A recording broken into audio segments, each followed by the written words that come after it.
Sophie moved out temporarily, crashing with friends, leaving Emma alone. Determined to confront it, she set up her phone to record and waited that fateful night. At exactly 1 a.m., the scratching erupted not from the closet, but from all around, like the walls themselves were alive. The closet door creaked open on its own, revealing not darkness, but a faint, ethereal glow pulsing from within. Emma approached, heart hammering, and peered inside. There, in the glow, stood a shadow humanoid, but unnaturally thin, its limbs elongated like twisted branches. Its eyes weren't eyes, they were glowing coals, pulsing with an inner light that seemed to draw her in. The air turned electric, smelling of ozone, and Emma's necklace, a silver cross from her mother, heated up against her skin before snapping off and clattering to the floor. Trembling, she whispered, "Clara, is that you?" The response came not as a whisper, but a guttural echo reverberating in her chest. "Not Clara. Stay with us." Her phone captured it all, a blurry figure reaching out with those spindly fingers, the spiral carving on the wall twisting like a living thing before the screen went black, the battery drained in seconds. Emma fled the room, pounding on Lucas's door until he let her in. The next day, she requested a transfer to another dorm across campus. But the nightmare didn't end there. In her new room, the disturbances followed like a shadow. Mirrors fogged with the same eerie handprint. Lights flickered at 1 a.m. And in her dreams, the woman in the gown now whispered names, not just Clara's, but others, Eliza, and a dozen more from asylum records Margaret had shared. Word spread on campus. By spring 2023, a maintenance worker inspecting Hawthorne found a hidden panel in 312's closet. Behind it? A cache of small bones, possibly human, etched with tiny spirals. Forensics couldn't date them precisely, but rumors flew, remnants from the asylum or worse, from those taken. Fast forward to 2024. A new freshman in 312 reported scratches appearing overnight in the closet wood, spelling out EMMA in jagged letters. TikToks went viral. One showed a shadow in the mirror, mouthing silently, its head cocked at an inhuman angle. By 2025, the college quietly renovated Hawthorne, but students still whisper about the whispers. Locals call it a portal, a thin veil between worlds, anchored by Eliza's curse. Others say it's a collective hallucination, fed by generations of fear. Emma? She graduated early, moved far away, but she still blogs now about the unexplained she couldn't debunk. If you're at Willow Creek and hear scratching at 1 a.m., don't open the closet. Don't look in the mirror. And whatever you do, don't stay. Because some places don't just house you, they claim you forever.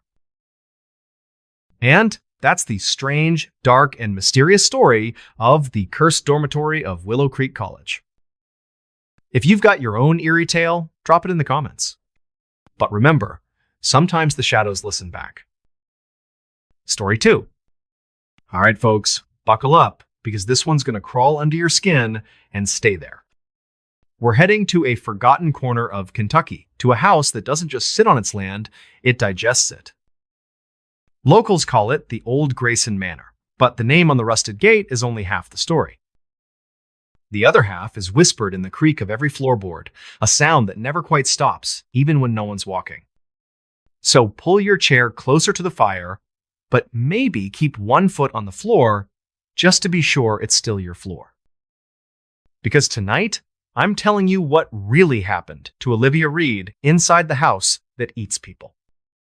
Spring 2024, Ashwood, Kentucky, population 412, give or take the ones who've vanished. The town clings to the edge of the Daniel Boone National Forest like a scab that won't heal. And at the end of a gravel road that hasn't been graded since the Carter administration sits the Old Grayson Manor. Built in 1852 by Jeremiah Grayson, a cotton baron who made his fortune on the backs of enslaved people and lost his mind chasing something older than money. The house is 3 stories of sagging brick, widow's walks, and porches that lean like drunks. Vines don't just grow up the walls, they burrow into the mortar, thick as pythons. Windows are shattered teeth in a screaming mouth. And the front door? It's swollen shut, warped by decades of humidity or something pushing from the inside. Olivia Reed rolled into town on April 9th in a dented Subaru with paranormal proof stenciled on the back window. 30 years old, ponytail, steel-toed boots, and a skepticism that had cracked in 100 haunted basements but never quite shattered. She'd built a modest TikTok following nothing crazy, 80K followers posting EVPs and thermal hits from abandoned asylums and Civil War battlefields. But this trip wasn't for content. A week earlier, a grainy 15-second clip had blown up. Night vision of the manor's foyer, floorboards flexing like lungs, and a child's voice whispering, "Come play," from the wood grain itself. The poster's account vanished 12 hours later. Olivia smelled a hoax, but she also smelled a story. She checked into the Ashwood Motor Lodge, a cinder block relic with a neon vacancy sign that flickered like a dying heartbeat. The clerk, a woman named Darlene with a smoker's rasp, slid the key across the counter and didn't blink when Olivia asked about the manor. "Floorboards talk," Darlene said, tapping ash into a Folgers can. "Always have. My grandma lost a cousin in there in '52. Found her shoes on the porch, nothing else." Olivia laughed it off, but the laugh didn't reach her eyes. April 10th, 11:47 p.m. Olivia parked a quarter-mile away and hiked in with a Pelican case full of gear, full-spectrum cam, REM pod, spirit box, and a digital recorder that could pick up a gnat's fart at 50 yards. The forest was wrong. No cricket chirps, no frog croaks, just the wet rustle of leaves that sounded too much like breathing. She reached the manor and wedged a crowbar into the front door. The wood resisted, then gave with a sigh that smelled of iron and wet earth. Inside, moonlight speared through broken windows, painting the foyer in silver slashes. Dust hung in the air like fog, undisturbed for decades. And the floorboards? They were warm. She set up in the grand foyer, beneath a chandelier that dangled by one chain, crystals ticking like wind chimes in a morgue. REM pod on the stairs, camera on a tripod aimed at the hallway, recorder rolling. Midnight came and went, nothing. Just the house settling, or so she told herself. Then, at 12:03, the first creak. Not a footstep, more like a groan, deep in the wood, traveling the length of the foyer and stopping directly under her boots. The REM pod screamed red. The recorder caught it. A voice, dry as bone dust, saying, "Oh, live, I-A," in 3 distinct syllables, like it was tasting her name. She froze. The temperature plummeted. Her phone's thermometer app dropped from 68 to 41 inches 6 seconds. Her breath plumed. And the camera? Oh, the camera. The live feed showed the upstairs hallway, even though the lens was pointed at the downstairs banister. A figure stood at the far end, tall, gaunt, arms too long, dragging its knuckles across the floorboards. Where its eyes should have been were just smooth stretches of skin, but it tilted its head like it saw her anyway. Then it smiled, and the smile kept going, splitting past the cheeks, past the ears, until the bottom half of its face was just teeth and shadow. Olivia bolted upright, heart jackhammering. The figure vanished, but the creaking didn't. It followed her, step for step, as she climbed the stairs. Each tread bowed under her weight like flesh, warm and pulsing. At the top, the hallway stretched wrong, longer than the house's footprint, walls breathing in and out. Scratches marred the plaster, fresh and glistening, STAYWITHUS, the letters oozing a black sap that smelled of pennies and rot. She swung her flashlight into the master bedroom. A floor-to-ceiling mirror, spiderwebbed with cracks, reflected not her, but a crowd. Dozens of faces pressed against the glass from the inside, mouths moving in perfect sync. "Olivia! Olivia! Olivia!" Their eyes were milk-white, pupils blown, and their hands left bloody prints that slid down the mirror like tears. She screamed, stumbled back, and the mirror shattered outward, shards hovering midair for a heartbeat before clattering to the floor. Where they landed, the wood absorbed them, drinking the glass like water. She ran, down the stairs, through the foyer, out the door, not stopping until she reached her car. The engine turned over on the third try, and she peeled out, gravel spitting like buckshot. In the rear view, the manor's windows glowed faintly red, pulsing in time with her heartbeat. Next morning, she met her cameraman, Ben Skeptic Callahan, at the Ashwood Diner. Ben was 6'4", built like a linebacker, and believed in exactly three things: lens flares, pareidolia, and black coffee. Olivia shoved her phone across the table, footage already queued. Ben watched, face unreadable. When the mirror scene hit, he paused it, zoomed in on a single frame. In the reflection, behind the crowd of faces, stood Time's Olivia herself, asterisk, but wrong eyeless, grinning, one hand raised in a wave. "Deep fake," Ben muttered, but his voice cracked. The waitress, Mabel, refilled their cups without asking. 72 years old, hair like steel wool, eyes that had seen too much. "Grayson's?" she said. Not a question. Whole family went missing in 78, October 31st. House was locked from the inside, chain on the door, windows nailed shut. Sheriff kicked it in 3 days later. Furniture right where it should be. Plates on the table, food still warm. But the floorboards. She trailed off, tracing a circle on the table with a gnarled finger. Carved up like a butcher's block. Spirals and eyes, and the smell, Lord, the smell. Like a slaughterhouse in July. Olivia's research spiral began that afternoon. Ashwood Library, microfiche room, air thick with mildew and despair. 1,878 newspaper. Grayson family vanished, foul play suspected. No bodies, no blood, just an empty house and a diary found in Jeremiah's study. Entry dated October 30th. The voices are louder now. They know my name. They want the children. I have given them blood, but it is not enough. The wood hungers. Another entry, ink smudged with what looked like tears. The floorboards sing when I sleep. They promise eternity. I am so tired.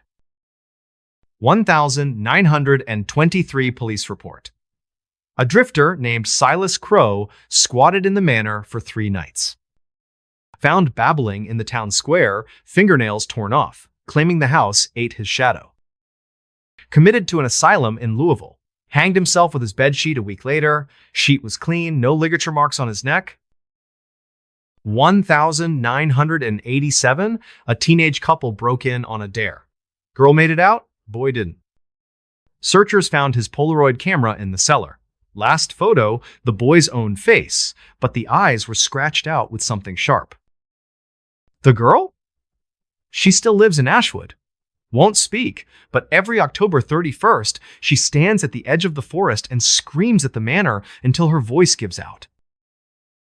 Olivia needed more. She tracked down Dr. Evelyn Hart, retired history professor, last person to access the manor's sealed county records. Hart's house smelled of lavender and old paper. She poured tea with shaking hands. Jeremiah Grayson wasn't just a planter, she said. He was a student of the old ways, traveled to Haiti, Jamaica, the Carolina Lowcountry, collected grimoires bound in human skin. The manor's foundation? Built atop a pre-Columbian ritual site. The surveyors in 1851 found bones, hundreds arranged in spirals. Grayson paid them to shut up and pour the concrete anyway. Hart slid a photocopy across the table. A letter from Jeremiah's wife, Eliza, dated September 1878. He speaks to the wood now, cuts himself, and lets it drink. The children hear lullabies from the floor. I fear we are not alone in our skins. On the back, in different ink, the binding is complete. We are the house now. April 15th. Olivia and Ben returned at dusk, armed with better gear and worse nerves.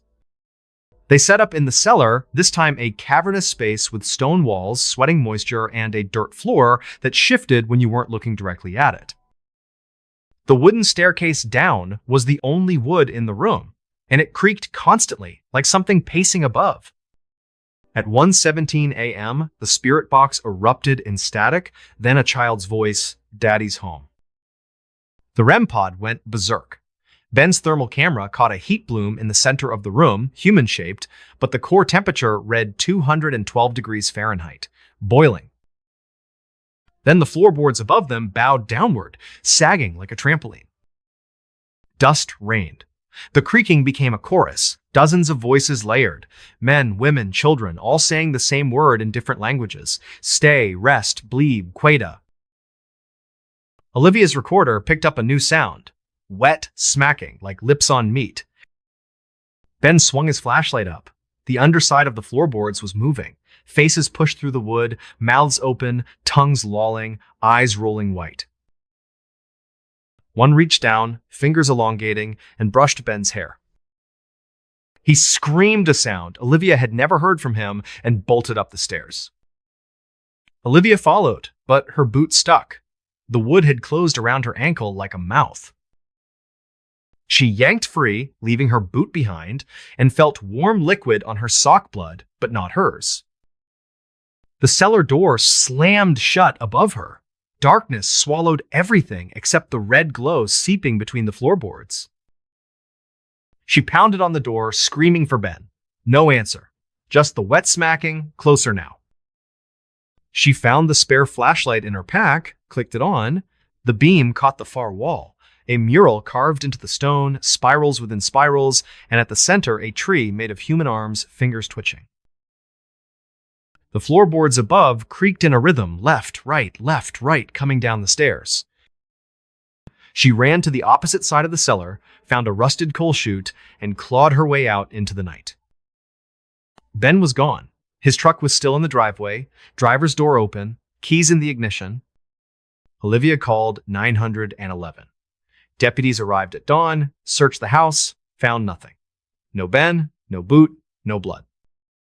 Just fresh scratches on the cellar door. Benishome. Olivia left Ashwood that day, but the manor didn't leave her. Back in her Louisville apartment, the hardwood floors started creaking at 2-3 a.m. every night. Not randomly, patterns. Morse code, she realized after the third week.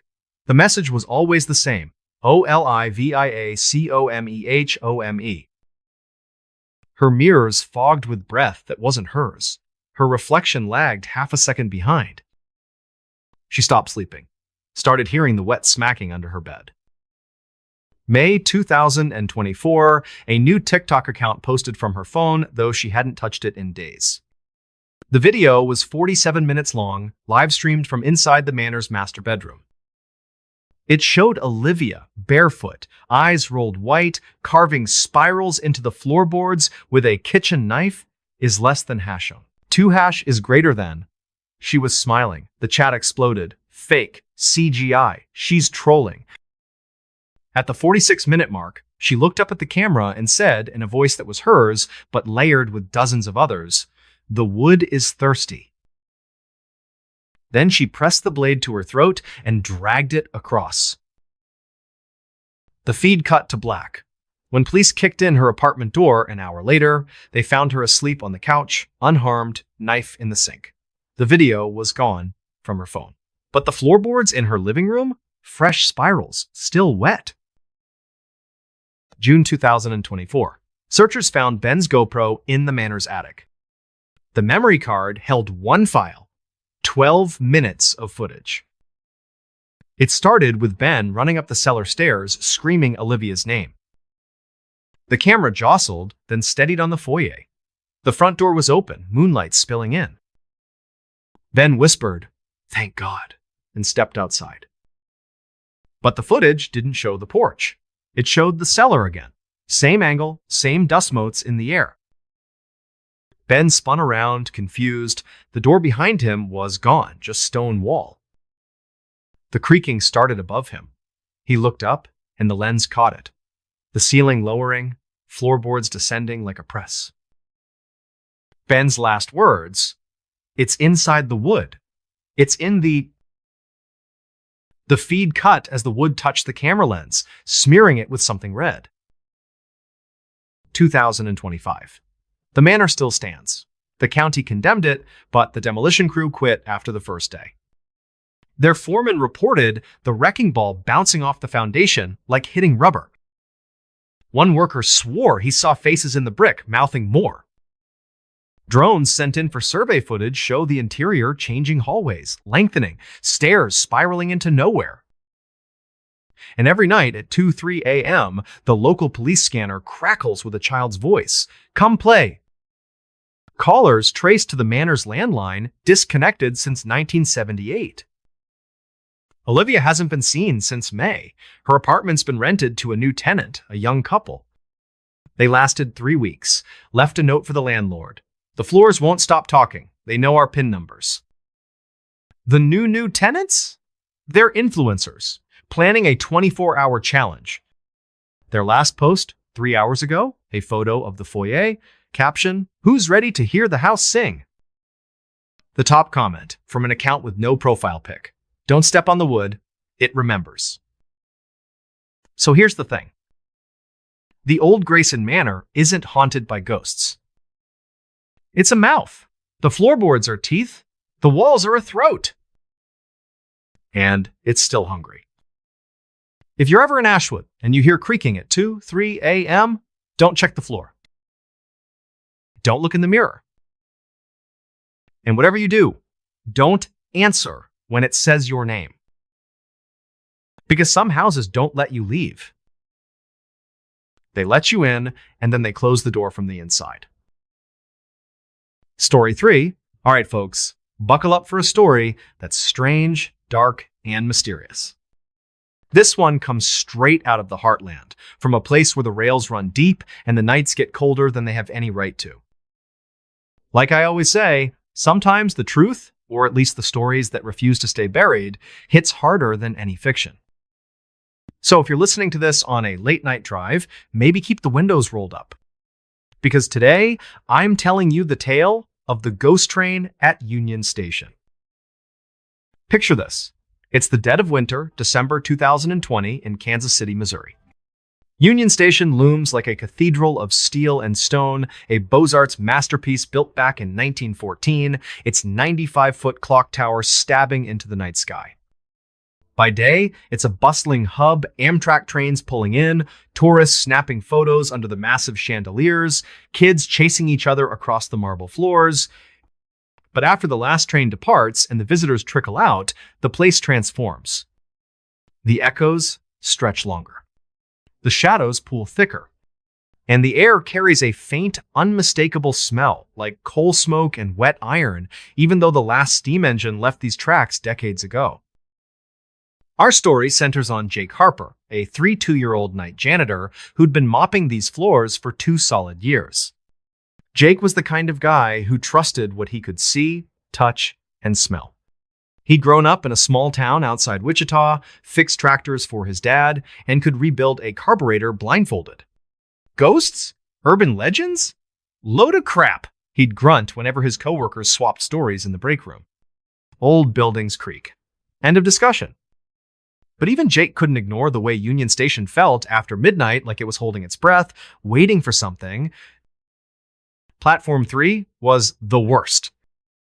It sat at the far eastern end of the station, tucked beneath a cracked skylight that hadn't been repaired since the 72nds. Cleaners avoided it if they could. Passengers waiting for the late California Zephyr always complained of a heaviness in the air, like someone standing just behind them. The brass lamps along the platform flickered, only there, no other track had that problem. And no matter how many times Jake scrubbed, the faint scent of coal smoke clung to the concrete like a stain. December 8th started like any other shift. Jake clocked in at 11 p.m., grabbed his cart, mop, bleach, radio, clipped to his belt, and started his rounds. By 12:45, the station was a tomb. The last Amtrak had pulled out at 11:57, bound for Chicago. The ticket counters were dark. Even the security guards were holed up in the control room, feet on the desk, sipping burnt coffee. Jake was alone on Platform 3, sweeping gum wrappers into a dustpan when the floor beneath him vibrated. Not a tremor like a subway rumble, but deeper, older. He froze, broom handle in mid-swing. The schedule board above him was blank, no arrivals until 5:30 a.m. Yet the vibration grew, rattling the metal benches, sending a cascade of dust from the ceiling beams. Then came the whistle. It wasn't the modern diesel horn of an Amtrak engine. This was shrill, steam-powered, the kind you'd hear in a black and white film piercing, mournful and wrong. Jake's breath fogged in front of him, even though the platform was heated. He clicked on his maglite and swung the beam down the tracks. Nothing but empty rails stretching into the fog.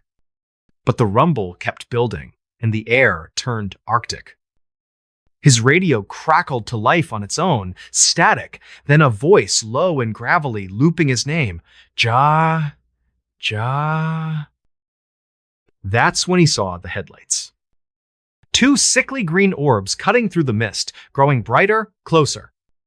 A shape materialized an enormous steam locomotive, matte black, no markings, no numbers, its cowcatcher dented like it had plowed through something solid.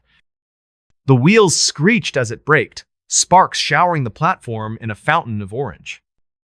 The train stopped exactly where Platform 3 ended, its cars stretching impossibly far into the darkness, farther than the station's tracks even went. The windows glowed that same putrid green, and inside, silhouettes moved tall, rigid, heads turning in perfect unison. The doors hissed open. Not modern sliding doors, old-fashioned accordion gates, creaking like a coffin lid. Inside was pitch black, a void that seemed to swallow the light from Jake's flashlight. And from that darkness came the voice again, no longer on the radio, but inside the carriage, intimate, like it was standing right behind him. "Get on, Jake!" His maglite flickered out. The radio spat a final burst of static, his own voice, distorted, screaming his name, then died. Jake bolted. He sprinted up the platform stairs, boots slipping on the marble, and burst into the main concourse. The chandeliers overhead dimmed to a sickly amber, and in the shadows beneath the grand clock, he saw them figures in 1,930 seconds attire, men in fedoras, women in cloche hats, all pale as moonlight, watching him with eyes that reflected the green glow from below. Their heads turned in perfect sync as he ran past, like puppets on the same string. He didn't stop until he reached the janitor's closet on the mezzanine, slamming the door and bracing his back against it. His heart hammered so hard he thought it might crack a rib. When he finally caught his breath, he radioed his supervisor, Maria, a no-nonsense veteran who'd been at Union Station since the 90 seconds. She met him in the break room 20 minutes later, still in her coat, face grim. "Platform 3?" she asked. Jake nodded, barely able to speak. Maria sighed, poured him coffee with shaking hands, and told him the story everyone whispered but no one said out loud. It started in 1933. The Midnight Express was a crack passenger train running the Kansas City-St. Louis line, known for luxury Pullman cars and a schedule so tight you could set your watch by it. On December 8th, exactly 87 years to the day before Jake's encounter, a brutal blizzard slammed the Midwest. Ice coated the rails outside the city. Visibility dropped to zero. The train never slowed. At 12:57 a.m., it hit a switch frozen in the wrong position and derailed just east of Union Station, plowing into a freight yard. 27 souls lost passengers, crew, a mail clerk crushed in the wreckage.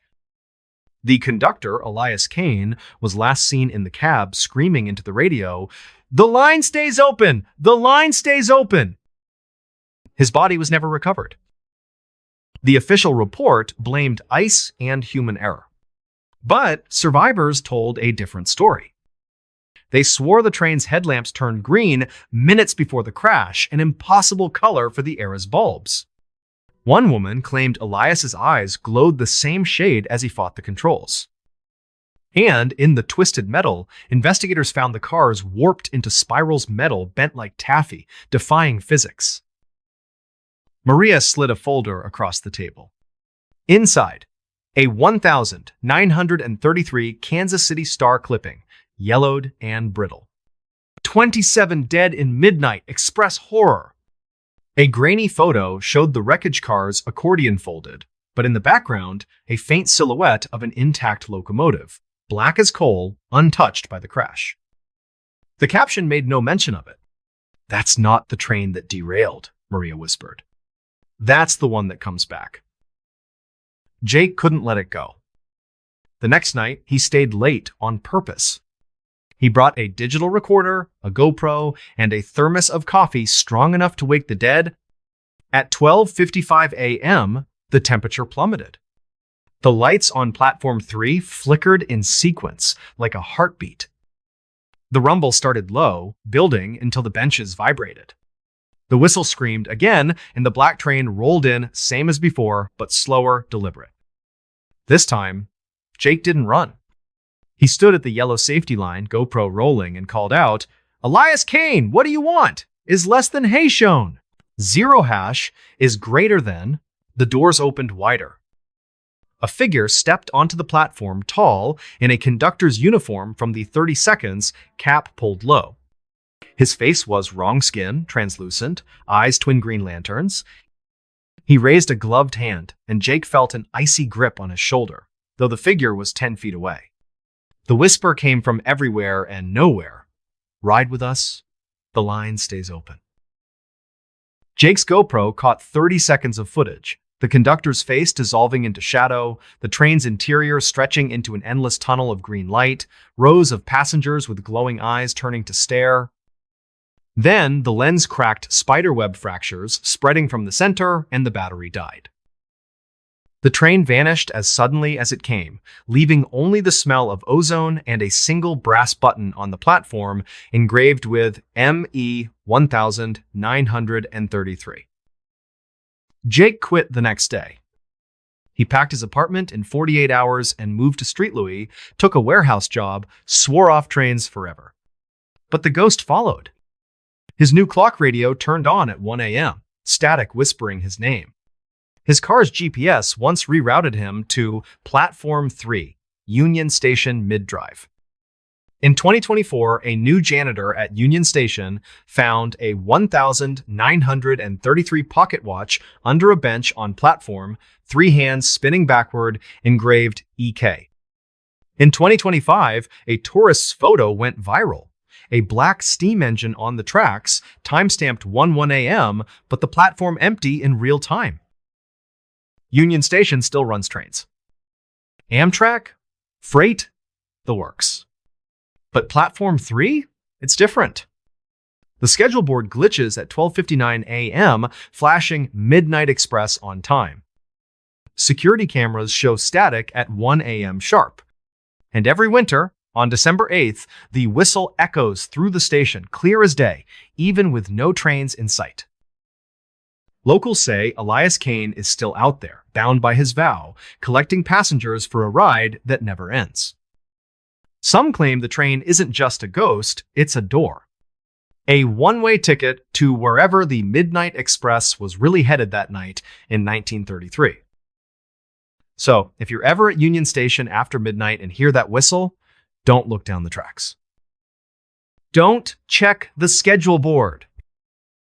And whatever you do, don't step on to Platform 3.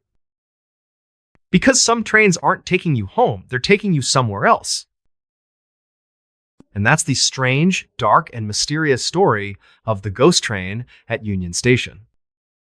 If you've got your own brush with the rails, drop it in the comments. But remember, sometimes the whistle isn't calling the train.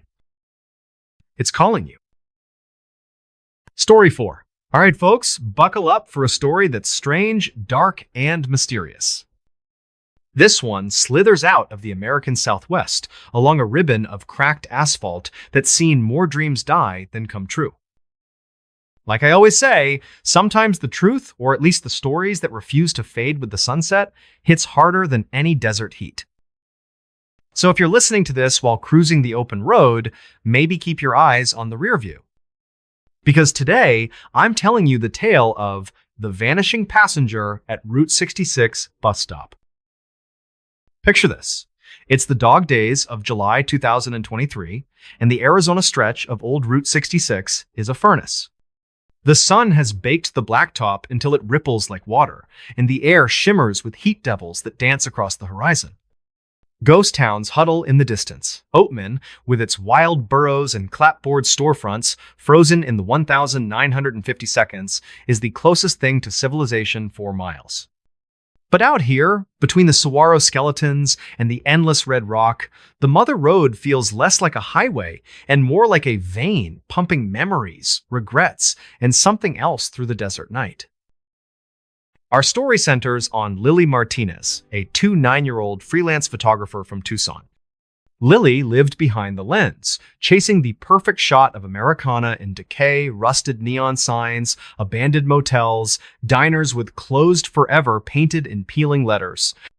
She'd built a following on Instagram with her Vanishing West series, and this trip was the big one, a solo cross-country haul for a glossy magazine spread. Lily was a skeptic to her core urban legends were just bad lighting and overactive imaginations. "Ghosts don't pay the bills," she'd laugh. But even she couldn't deny the way the desert pressed in after dark, like the land itself was watching. July 14th, just past midnight. Lily's '99 Jeep Cherokee was running on fumes and caffeine, the AC long dead. She'd been pushing 12 hours straight from Flagstaff, chasing the golden hour that never quite materialized. Her eyes burned, her back ached, and the endless white lines were starting to blur. That's when she spotted it, a bus stop that shouldn't exist. No town, no gas station, no reason for public transit in 100 miles. Just a rusted metal sign on a leaning pole, the words "bus stop" barely legible, and a splintered wooden bench that looked older than the highway itself. The paint on the sign was chipped everywhere except one spot, the time. 1:15 a.m. glowed faintly as if freshly applied, though the rest was sun-bleached to bone. Lily pulled over, tires crunching on gravel. She killed the engine, stepped out into the oven-breath night, and stretched until her spine cracked. The silence was absolute, no crickets, no wind, just the low throb of her cooling radiator. She grabbed her Nikon from the passenger seat, planning a quick shot of the sign for the irony file. That's when she saw him. A man sat on the bench. He hadn't been there when she parked. Lily would swear on her camera. He wore a faded denim jacket, sleeves frayed, and a wide-brimmed Stetson pulled low over his face. His boots were scuffed rawhide, the kind you'd see in a John Wayne flick. He sat perfectly still, hands on his knees, staring down the empty road like he'd been waiting since the Eisenhower administration. Lily's skin prickled. "Hey," she called, voice cracking in the dry air. "You okay out here?" The man lifted his head. His face stayed in shadow, but his voice floated across the 10 feet between them, soft, almost melodic, with a faint drawl. "Waiting for the 1:15 bus, miss. We brank 24 and 5 to 2. Lily glanced at her phone, no service, but the clock read 12:58 a.m. "Buddy, nothing's running out here till morning, if ever," she said, forcing a laugh. He tilted his hat back, just enough for moonlight to catch a smile. "It's always on time for me." A chill cut through the 90-degree night. Lily raised her camera, more reflex than thought, and snapped a frame. The flash strobed white across the desert. When her vision cleared, the bench was empty. No footsteps in the dust. No heat shimmer. Just the sign swaying slightly, though there was no wind. Her stomach dropped. She checked the camera's screen and froze. The photo showed the man exactly as she'd seen him, but his eyes, they were pure white, no pupils, no irises, glowing like twin moons. And he was staring straight into the lens, smiling wider than physics allowed. Lily stumbled back to her Jeep, heart jackhammering. The key turned, but the engine coughed once, twice, then roared to life. As she peeled out, her radio, dead for hours, crackled awake. Static, then a voice, not music, not DJ chatter, but the man's drawl layered over itself. "Stay for the bus, stay for the bus." The dash clock froze at 1:15. She floored it, tires screaming, until the stop vanished in her mirrors.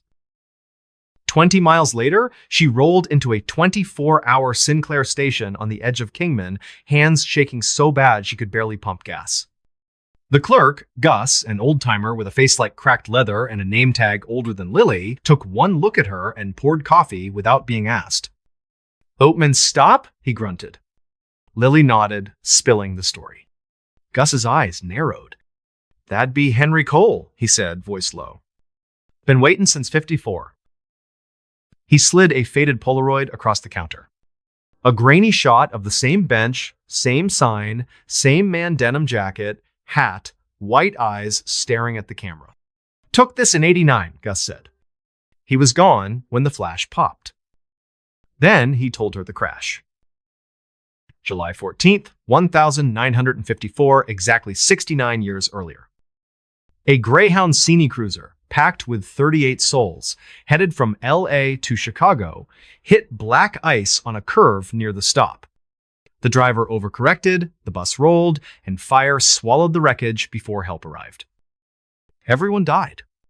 But the manifest listed 39 passengers. The extra? Henry Cole, a drifter who'd hitched a ride in Barstow, no ID, no luggage, just a denim jacket and a promise to catch the next ride, wherever it goes. His body was never found in the charred remains. Survivors, nearby motorists who saw the crash, swore the bus's headlights flashed pure white seconds before it veered. Gus leaned in. Henry shows up every year on the anniversary, sits on that bench, asks for the 115. And if you talk to him, he tapped the Polaroid. He don't let go easy. Lily couldn't sleep. She holed up in a Kingman motel, but at 1:15 a.m. sharp, the room's ancient CRT TV flickered on static, then the man's face filling the screen, white eyes unblinking. The mirror fogged with a handprint too large to be human. Her Nikon, charging on the nightstand, chimed 47 new photos. She scrolled every shot from the last 24 hours, now had Henry in the frame, standing just behind her, smiling. She drove to the Mojave Museum at dawn, digging through microfiche and dusty files. A 1,954 Arizona Republic headline. 39 TH passenger missing en route 66 Inferno. A survivor's statement. Henry had been muttering all night. The ride ain't over. The ride ain't over. A 1,962 trucker's log donated by his widow picked up a hitchhiker near Oatman Stop. Denim jacket, no shadow. Vanished when I blinked. Found his ticket on the seat dated 1,954. Lily contacted Clara Webb, a Route 66 historian who'd written 3 books on the highway's ghosts. They met at a diner in Seligman, Clara sliding a manila folder across the Formica. Inside, a 1,954 police sketch of Henry, same jacket, same hat, but the artist's note. Eyes drawn from witness memory subject claims they were like headlights. A 1,978 Navajo elders' oral history recorded on cassette. The stop sat on an ancient trail where walkers lured travelers into the spirit world. And a Polaroid from 1,985 Clara's own, showing Henry offering a ticket that crumbled to ash in her hand. The disturbances escalated. Lily's GPS rerouted every destination to bus stop, 1:15 a.m. Her motel keycard demagnetized at 1:14, remagnetized at 1:16. One night, she woke to find her car keys arranged on the comforter in a perfect spiral. And every photo she took now carried a watermark in the corner. H. C. 115. July 14th, 2024, 1 year later. Lily returned. Not for the magazine. Not for proof. For answers.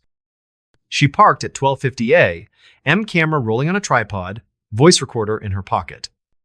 The desert was silent. Then the temperature plunged. The signs 1:15 a.m. began to glow, not reflect, glow like neon under blacklight. Henry materialized, flickering like bad film reel. His shadow didn't touch the ground. His voice came from everywhere. Seat saved, Lily. Ride with me. Headlights appeared on the horizon, pure white, no vehicle attached, just two beams floating above the asphalt. A low rumble built. Not an engine, but a heartbeat. The bench creaked as Henry stood, extending a hand. His fingers were too long, joints bending wrong. Lily's camera flashed on its own, click, click, click. The screen showed the bus now. A silver Greyhound, windows packed with passengers, all turning to stare, all with white eyes. Henry stepped closer. His face glitched, skin dissolving into static, revealing something underneath, not bone, not flesh, but light. "The ride never ends," he whispered, breath cold as dry ice. Lily's recorder caught it all, then the lens cracked, spiderwebbing from the center. She ran. The Jeep started on the first try, and she floored it, dust plumes swallowing the stop. She never went back. But Henry did. In 2025, a German tourist's dashcam caught him sitting on the bench at 1:15 a.m., then gone in the next frame.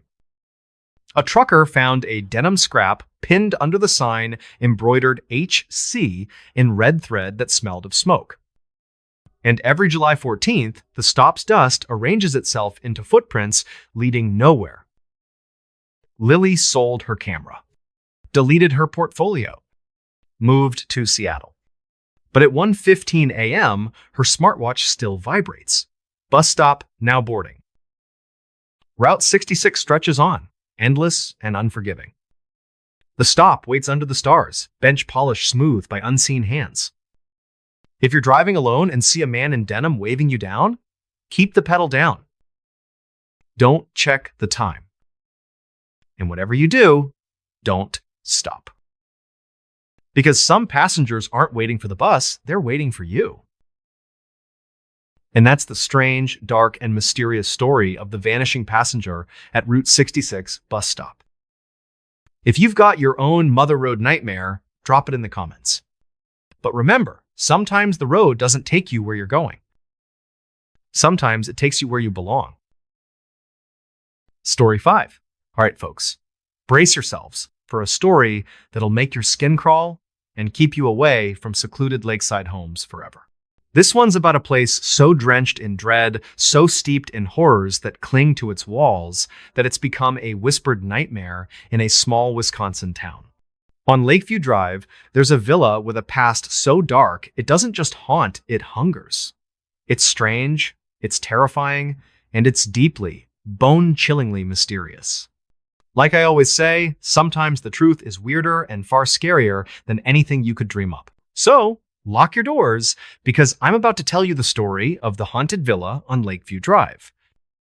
It was the winter of 2024 in the quiet town of Willow Lake, Wisconsin, where the villa on Lakeview Drive, a decaying Gothic mansion from the 1872, loomed over the frozen shore of Lake Winnebago. Ethan Caldwell, a 5-year-old true crime podcaster, rented the villa for a month, chasing rumors of its gruesome history for his next episode. The house was a wreck, peeling wallpaper, warped floorboards, and a stench of rot that no cleaning could banish. Locals warned Ethan to avoid it, whispering about the hungry house that eats its guests, but Ethan, a hardened skeptic, laughed it off as rural superstition. On January 9th, Ethan was recording in the villa's study at 3 a.m., the witching hour when the world feels wrong. The air was heavy, the lake outside silent under a crust of ice. Then he heard it a wet, dragging sound, like something heavy being pulled across the floor above. His recorder picked up a low growl, not animal, but guttural, inhuman, followed by a whisper. "Ethan, feed us." The room's temperature plummeted, his breath clouding, and his laptop screen glitched, showing a live feed of the hallway, a figure, hunched and eyeless, clawing at the walls. Ethan grabbed a flashlight, heart hammering, and checked the upstairs hallway. It was empty, but the walls were slick with a black, oily substance that smelled of decay. Scratches marred the wood, forming words, "Stay forever." His phone, left in the study, began playing his podcast, except it wasn't his voice, but a chorus of screams chanting his name. The lights flickered, and in the mirror at the hall's end, he saw not his reflection, but a mass of writhing shapes, their mouths gaping, eyeless faces pressed against the glass. Panicked, Ethan called his friend Mia, a local bartender who'd tipped him off about the villa. She arrived, pale, and admitted the house was cursed, tied to a 1902 massacre. The villa's first owner, Dr. Elias Morrow, a surgeon obsessed with the occult, was rumored to have experimented on vagrants, draining their blood in the basement for rituals to bind the hungry ones. When townsfolk stormed the villa, they found 13 bodies, mutilated, and Elias gone, his journal describing a door in the walls that demanded sacrifice. The villa was sealed until the 1982nd, when it reopened as a rental only for guests to vanish or flee, raving about eyes in the dark. Ethan dug into the town's archives. A 1902 newspaper reported the massacre, noting strange details. The bodies were drained, their faces frozen in screams, and the basement walls were carved with spirals and eyes. A 1952 police report described a squatter in the villa found babbling about mouths in the floor before disappearing. A 2020 Reddit thread detailed a renter hearing growls and seeing shadows with no eyes, their camera capturing a figure that wasn't there. The horrors intensified. Ethan's bedroom door slammed shut at 3 a.m., locking him in, the knob burning hot to the touch. His mirror cracked, oozing the same black oil, which formed words, "Give us more. While of this work." Footprints, wet and bloody, appeared on the ceiling, pacing above his bed. One night, Mia visited and saw a hand-gray, claw-like reach from under the floorboards, grabbing at her ankle before vanishing. Desperate, Ethan contacted a local historian, Dr. Helen Voss, who knew the villa's grim lore. She uncovered a 1902 letter from Elias's assistant claiming he'd opened a rift in the basement, summoning entities that fed on life. A 1922 surveyor's note described the villa's foundation as unnatural, with tunnels leading nowhere, lined with bones etched with spirals. Helen warned Ethan the house wasn't haunted, it was alive, feeding on those who stayed too long. On January 20th, Ethan set up cameras to confront it. At 3 a.m., the dragging sound returned, louder, shaking the walls. The basement door creaked open, revealing a staircase descending into pitch black, where a red glow pulsed. Ethan's camera caught a figure, tall, eyeless, its mouth a gaping maw crawling up the stairs, whispering, "You're ours." He ran, but his flashlight died, and the walls seemed to breathe, closing in. His final recording captured a scream his own, mixed with a chorus of growls, "Feed us." Ethan fled the villa, but the nightmare clung to him. His apartment's mirrors fogged at 3 a.m., showing eyeless faces. His dreams were filled with the villa's basement, a writhing mass of mouths calling his name. In 2025, a new tenant found a blood-stained recorder in the villa playing Ethan's voice saying, "I'm still here," as witchin' problem. Locals call it the Hungry House, and some say it's Elias's rift. Others, a demon tied to the land, feeding on souls. To this day, the villa on Lakeview Drive stands, its windows dark, waiting for guests. If you're there at 3 a.m. and hear dragging, don't go downstairs. Because some houses don't just haunt, they consume. Ethan wasn't just a skeptic, he'd laughed off haunted house stories on his podcast, but the villa's air felt alive, pressing against his skin like a predator, sizing him up. The house's windows seemed to watch, their glass warped, reflecting distorted faces even in daylight. Locals avoided Lakeview Drive, claiming the lake itself hummed at night, a low drone that made dogs howl. That January night, the dragging wasn't just a sound, it vibrated in Ethan's bones, like the house was chewing something alive. The growl wasn't just inhuman, it pulsed with hunger, and the whisper seemed to claw inside his skull, knowing his darkest fears. The laptop's feed showed the figure's limbs bending wrong, its eyeless face splitting into a smile too wide for a human jaw. The mirror shapes weren't just shadows, they writhed, their mouths snapping, as if trying to break through the glass. Mia's story was worse.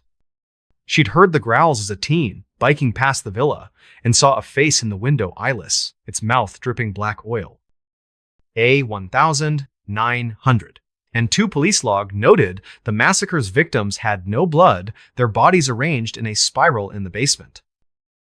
The journal's last page, in Elias's hand, read, "The hunger is eternal. It demands."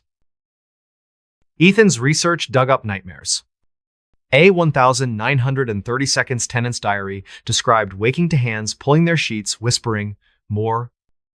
A 1980 squatter vanished, leaving claw marks on the basement door too deep for human nails. Helen's findings tied the villa to a 19th century cult, worshipping a devourer under the lake fed by Elias's rituals. The terrors grew unbearable. Ethan's bed shook at 3 a.m., as if something beneath clawed upward. The black oil seeped from light fixtures, pooling into shapes that crawled toward him. A neighbor heard screams from the villa, but police found it empty except for bloody footprints circling the basement. That final night, the basement's glow wasn't just red, it pulsed like a heartbeat, and the air smelled of blood and ash. The figure wasn't alone. Dozens of eyeless shapes loomed behind it, their mouths chanting in unison. Ethan's camera showed the staircase descending endlessly, walls lined with faces frozen in screams. After Ethan fled, the villa's grip tightened. His podcast uploaded episodes he didn't record, filled with growls and his own voice begging, "Let me go." A 2025 hiker found bones near the lake, etched with spirals smelling of rot. The villa stands, its doors unlocked, waiting. If you hear dragging at 3 a.m., run. Because the villa doesn't just want you, it's starving. Story 6. All right, folks, hold on tight for a story that'll make you steer clear of forgotten backroads and abandoned towns. This one's about a place so cloaked in dread, so tangled in whispers of the lost, that it's become a chilling legend in the deep woods of Maine. In the heart of Hollow Pines, a village erased from maps, something lingers in the shadows, waiting for those who wander too close. It's strange, it's terrifying, and it's deeply mysterious. Like I always say, sometimes the truth is weirder and far scarier than anything you could dream up. So, keep your flashlight handy because I'm about to tell you the story of the forgotten village of Hollow Pines. It was the fall of 2023 in the dense forests of northern Maine, where the village of Hollow Pines, abandoned since the 1942, lay hidden off a forgotten logging road. Sarah Ellis, a 27-year-old urban explorer and vlogger, heard rumors of the village from an online forum and set out to film its ruins for her channel. The path to Hollow Pines was overgrown, the air thick with pine and decay, and the few locals in nearby Millinocket warned her to stay away, muttering about a place that keeps what it takes. Sarah, a thrill seeker who'd explored dozens of abandoned sites, brushed it off as small-town folklore. On October 12th, Sarah reached Hollow Pines at dusk, her camera rolling. The village was a skeleton of rotting cabins, a collapsed church, and a sagging mill, all swallowed by moss and vines. The silence was oppressive, broken only by the creak of warped wood. As she filmed the church, her camera glitched, capturing a faint hum like voices chanting beneath the ground. Then she saw a figure, cloaked in tattered rags, standing in the mill's doorway, its face hidden but its eyes glowing faintly red. Her flashlight flickered, and a whisper hissed through the trees. "Sarah, join us. What's some pretty percent one for liferin?" Heart racing, Sarah checked her footage, which showed the figure moving closer, though she hadn't seen it approach. The air turned icy, and her compass spun wildly, pointing nowhere. In the church, she found scratches on the altar names, dozens of them, including hers, carved fresh in the wood. Her phone's screen cracked, displaying a photo she didn't take, a circle of figures, eyeless, holding hands around her shadow. Terrified, Sarah called her friend Nate, a fellow explorer back in Portland, who drove to Millinocket to meet her. At a diner, she told a local Amos, an old logger with haunted eyes. He went still, then spoke of a 1,942 fire that wiped out Hollow Pines, killing most of its 60 residents. The village was a logging outpost, but rumors swirled of a cult led by a preacher, Amos Kane, who worshipped the voice in the pines. Survivors claimed the fire wasn't natural flames moved like they were alive, sparing the church but burning names into its altar. Sarah dug into the archives at Millinocket's library.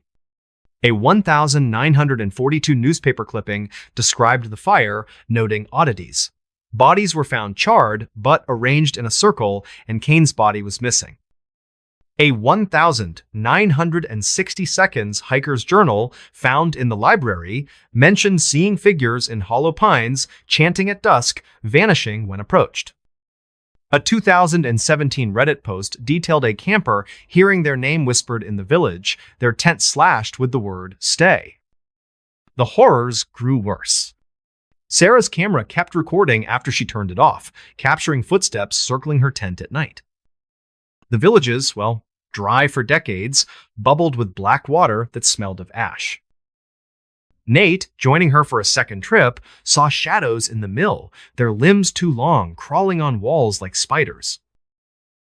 One night, Sarah's sleeping bag was dragged toward the church while she slept, stopping only when she screamed.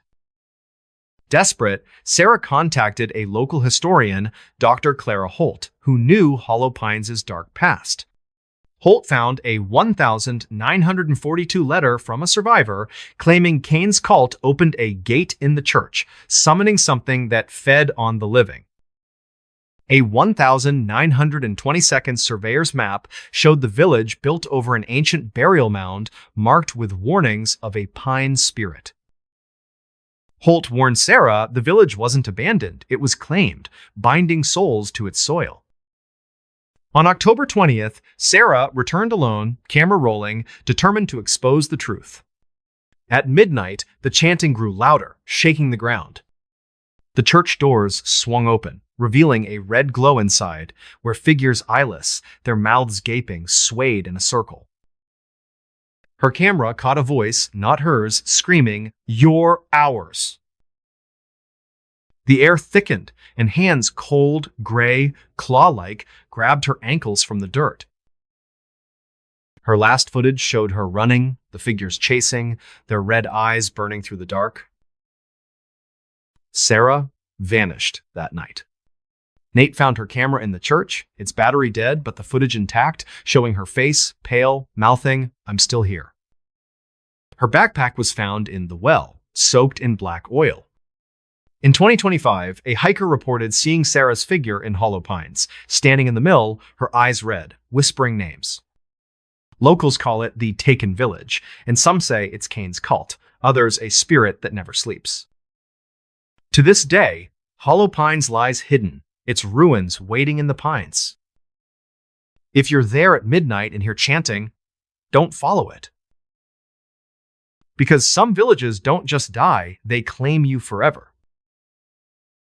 Sarah wasn't just a thrill seeker, she'd laughed off ghost stories on her vlog, but Hollow Pines felt alive, the trees seeming to lean closer, watching her every move. The village's air was wrong, thick with a sweet rot that clung to her skin.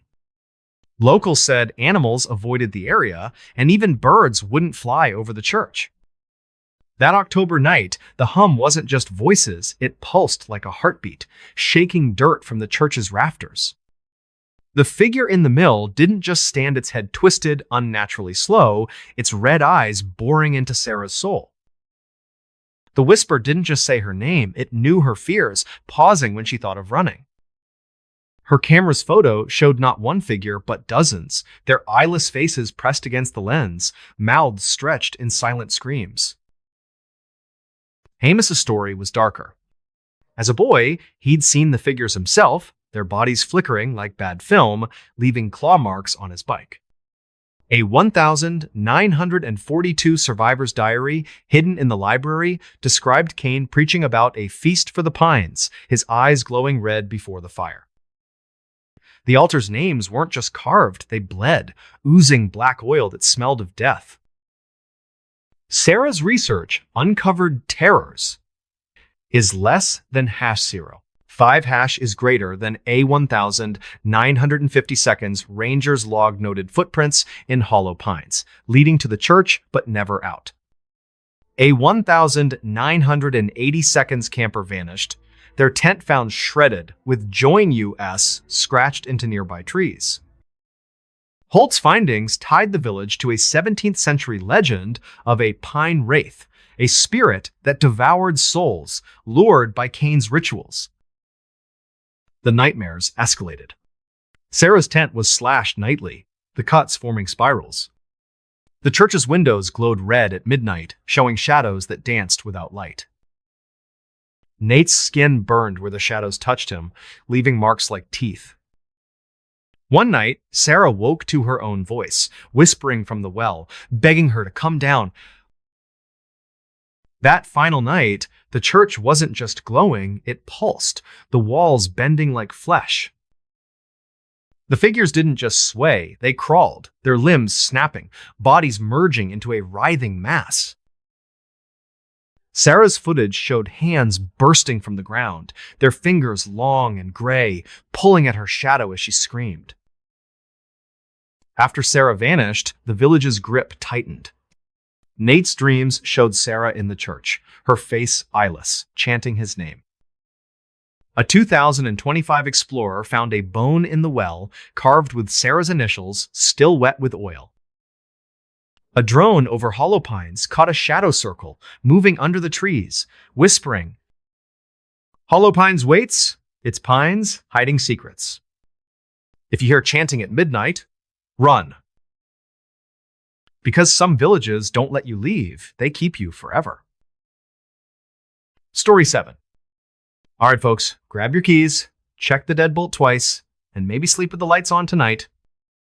Because this one isn't about a haunted house in the woods, it's about a haunted apartment in the middle of Brooklyn, where the walls have ears, the mirrors have teeth, and the rent is paid in something far worse than money.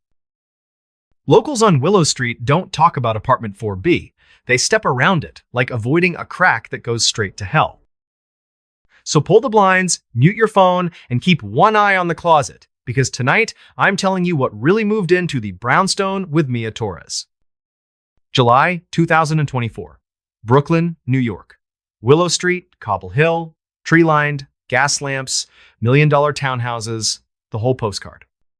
Except for number 47, a 4-story brownstone built in 1895 by a shipping magnate named Elias Vell. The facade is tired. Sandstone gone gray, iron railings flaking rust like dried blood, gargoyles over the stoop that look like they're chewing on something. Inside, the stairwell smells of boiled cabbage and despair. The mailboxes are stuffed with flyers no one reads.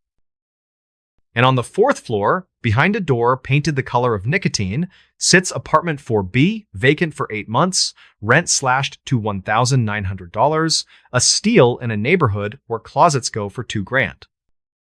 Mia Torres, 29, graphic designer, Queens native, signed the lease sight unseen. She'd been couch surfing after a breakup, needed walls that weren't her mom's. Harold Greaves, the landlord, met her on the stoop with a manila envelope and the jittery energy of a man laid on alimony. Keys, lease, one rule: the bedroom closet stays locked, belonged to the previous tenant. Sentimental value. Mia laughed, city girl. Seen every scam. She signed. Harold's hand trembled when he took the pen back. July 11th, move-in day. The apartment was a time capsule. Crown molding yellowed with nicotine, radiator that clanked like a dying robot, hardwood floors scarred with cigarette burns, and something that looked suspiciously like claw marks. A single window faced an air shaft so narrow you could high-five the neighbor's cat. The bedroom closet, oak, 6-panel, brass knob had a padlock the size of a hockey puck. Mia dumped her boxes, ordered Thai, and cracked a beer. At 11:58 p.m., the lights flickered. Not a brownout flicker, deliberate. On, off, like breathing. July 12th, 2:03 a.m. Mia was at her desk, Wacom tablet glowing, sketching logos for a crypto startup that would probably rug pull by Christmas. The hum started low, subwoofer deep, vibrating in her molars. Her smart speaker unplugged, crackled to life. Alexa's voice, but wrong, layered with something wet. Me. You're not alone. The tablet screen glitched, pixels bleeding into a live feed of the bedroom. The closet door was open. Shouldn't be, couldn't be. But there it was, yawning black, and in the doorway stood a shape human height but folded wrong, shoulders hunched to knees, head cocked at an angle that would snap a spine. No face, just a smooth oval of skin where features should be, glistening like whetstone. Mia's chair rolled back, hit the wall. The temperature tanked summer night to meat locker in seconds. Her breath fogged. The front door rattled in its frame, chain lock dancing like something inside the apartment was trying to get out. She grabbed her phone, ran to the bedroom. The closet was closed, padlock intact. But the mirror over the dresser showed the open door behind her reflection. The faceless thing stepping into the room, arms elongating, fingers dragging across the floorboards with a sound like chalk on wet glass.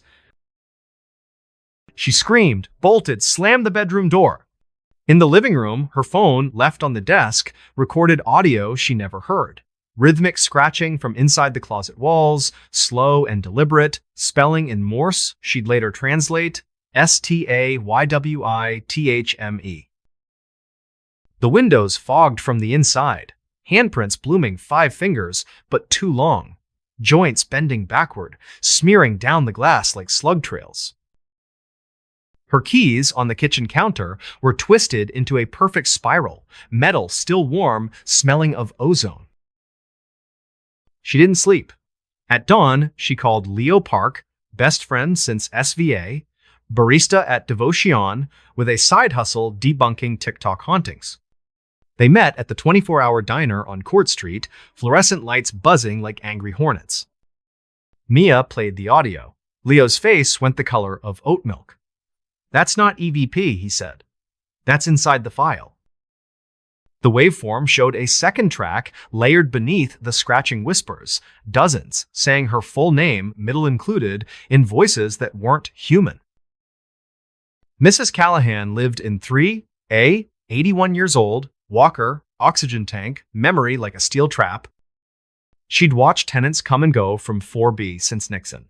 "Agnesville," she rasped, lighting a Virginia Slim with a trembling Bic.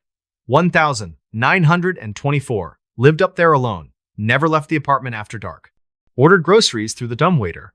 One morning, the milkman found the door open, bottles untouched. Agnes? Gone. Closet padlocked from the inside. Cops cut it open. Walls carved, floor-to-ceiling spirals, eyes, words in a language looked like bugs crawling. Blood was still wet. Mia hit the Brooklyn Historical Society at noon, microfiche room smelling of dust and desperation. 1,924 police report. Missing Agnesville, 34. Spinster. No signs of struggle. Closet walls inscribed with occult symbols. Substance on walls tested. Human blood, type O negative, matches missing woman. A 1,925 follow-up. New tenant, Mr. Kowalski, lasted 6 days. Found catatonic in the hallway, babbling about the man with no face in the mirror, committed to Creedmoor. Died 1,927. Cause, exsanguination. Source unknown. 1,962. A jazz musician named Ray Delgado moved in, chasing cheap rent and inspiration. Recorded an album in 4B Closet Blues. Never released. Master tapes vanished with him. Only surviving track leaked online 2018, 3 minutes of saxophone, then Ray screaming, "It's wearing my face!" followed by wet tearing sounds. 1,987. College kids on a dare. One filmed the closet with a Super 8. Film developed a week later, frames showed the padlock opening itself, a hand reaching out, palm up, fingers melting into the lens. The kid who held the camera? Never found. His roommates still get birthday texts from his number, "Wish you were here." Mia needed answers. She cold-called Dr. Samuel Klein, a cult historian, author of Thresholds, Doors That Should Stay Closed. He agreed to meet at a Park Slope cafe, brought a leather satchel older than Mia. Inside, Agnes Vell's journal, recovered from a estate sale in 1998. Entries in fountain pen, ink faded to rust. The 12th of March, 1924. The closet breathes when I sleep. It knows my dreams. April 3. Cut my palm, let it drink. The walls purred. May 1. It has no name. It wears the shape of absence. I am becoming the door. Last page, dated October 31. Tonight, I open it all the way. The building is hungry. We will feed it together. Klein flipped to a blueprint. The brownstone's foundation sat atop a forgotten 18th century crypt, Knights Templar offshoot, rumored to have practiced inversio anima, binding souls to architecture. The closet in 4B aligned exactly with the crypt's altar stone. The lock isn't to keep people out, Klein said. It's to keep it in. But every tenant who bleeds in that room weakens the seal. July 18th. Mia and Leo returned with a plan. Document, debunk, delete the listing. They set up in the bedroom 4 cameras, motion sensors, a UV light to catch handprints, a lock picker for the closet in case of emergency. At 1:57 a.m., the power cut, not a flicker, gone. Emergency lights in the hall died too. The apartment plunged into black, so complete it had weight. Then the hum, deeper now, rattling Mia's ribcage. Leo's phone flashlight caught the closet door padlock gone. Door ajar 2 inches, red light pulsing from within like a dying star. The motion sensor screamed. Camera 3, aimed at the closet, showed the gap widening on its own. Something stepped out. Not walked, unfolded. 7 feet tall, limbs jointed wrong, skin the color of wet cement. Where a face should be. A hole ringed with teeth that weren't teeth mirror shards, reflecting Mia's terrified eyes back at her, multiplied 100-fold. It moved without sound, but the floorboards screamed under it, wood splintering upward like teeth. Leo grabbed Mia's arm. Run! They bolted for the front door. Chain lock was locked. From the inside, key wouldn't turn metal, fuse solid. Behind them, the bedroom mirror cracked in a perfect spiral. The reflection stepped out of the glass, eyeless, mouths sewn shut with black thread, reaching. The apartment walls bulged inward, plaster cracking to reveal brick that bled slow, thick, black. Mia remembered the fire escape. Window stuck. Leo kicked it. Glass exploded outward. They climbed down, barefoot, shards slicing skin. On the street, sirens someone had called 911. Cops arrived to an empty apartment, door unlocked from the outside now. Closet sealed, padlock back, shiny and new. Cameras? Wiped. But the SD card in Mia's pocket missed in the chaos, held 43 seconds of footage. It showed the thing standing in the living room, head tilted, then leaning into the lens until the screen filled with its tooth-ringed void. Last frame. Mia's face, but the eyes were mirror shards, blinking out of sync. Mia crashed at Leo's. 2 nights later, 2:03 a.m., his Keurig turned on by itself. Coffee brewed black, thick, smelling of earth. Cup on the counter spelled in grounds M-I-N-E. Leo's mirror fogged. Writing appeared. L-E-O-N-E-X-T. He moved to his sister's in Jersey the next day. Hasn't been back to Brooklyn since. August 2024. New tenant in 4B. A TikTok couple, 1.2 million followers, planning a haunted Airbnb series. Their intro video posted August 15th. Day 1 inch, the cursed closet apartment. Smash like if we survive. Last story. August 16th, 2:03 a.m. Live from the bedroom. The girl whispers, "Guys, the lock just fell off." Camera pans to the closet open, red glow strobing. The guy laughs nervously, then screaming, "Feed cuts! Account deleted by user request 20 minutes later." 2025. The brownstone is condemned structural damage, vermin infestation. Demolition delayed indefinitely. Workers refused to enter after the third one vanished mid-shift. His hard hat was found in 4B, brim chewed to splinters, inside lined with teeth marks that match human dental records, but no match in any database. Drones sent in show the closet door missing now, a hole in the wall leading to a staircase that descends below the foundation, steps carved from mirror glass, reflecting nothing. Mia lives in Pittsburgh now, under her mother's maiden name. She hasn't looked in a mirror in 6 months, uses a webcam for Zoom calls, keeps it covered when off. At 2:03 a.m., her phone buzzes with texts from unknown numbers. Photos of her sleeping, taken from inside her locked bedroom. Last week, a package arrived. No return address. Inside, the padlock from 4B, open. Chain links fused into the shape of her initials. Harold the landlord, found dead in his office, throat cut ear to ear, but no blood at the scene.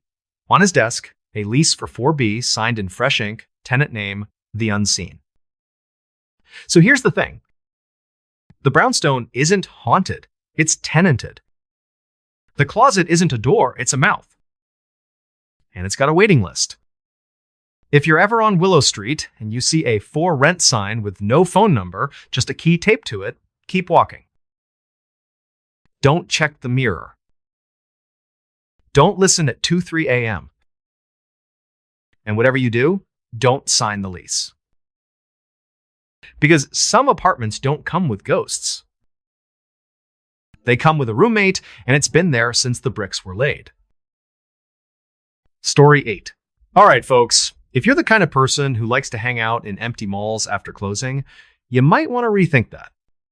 Because what I'm about to tell you happened in a place that should have just been a boring, half-dead shopping center, but instead, it became something straight out of your worst nightmare. This is the story of Riverwalk Mall in Marion, Ohio, and the lights that don't just flicker. They watch.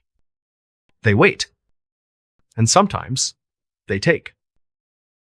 Like I always say, sometimes the truth is way weirder and way scarier than anything you could make up.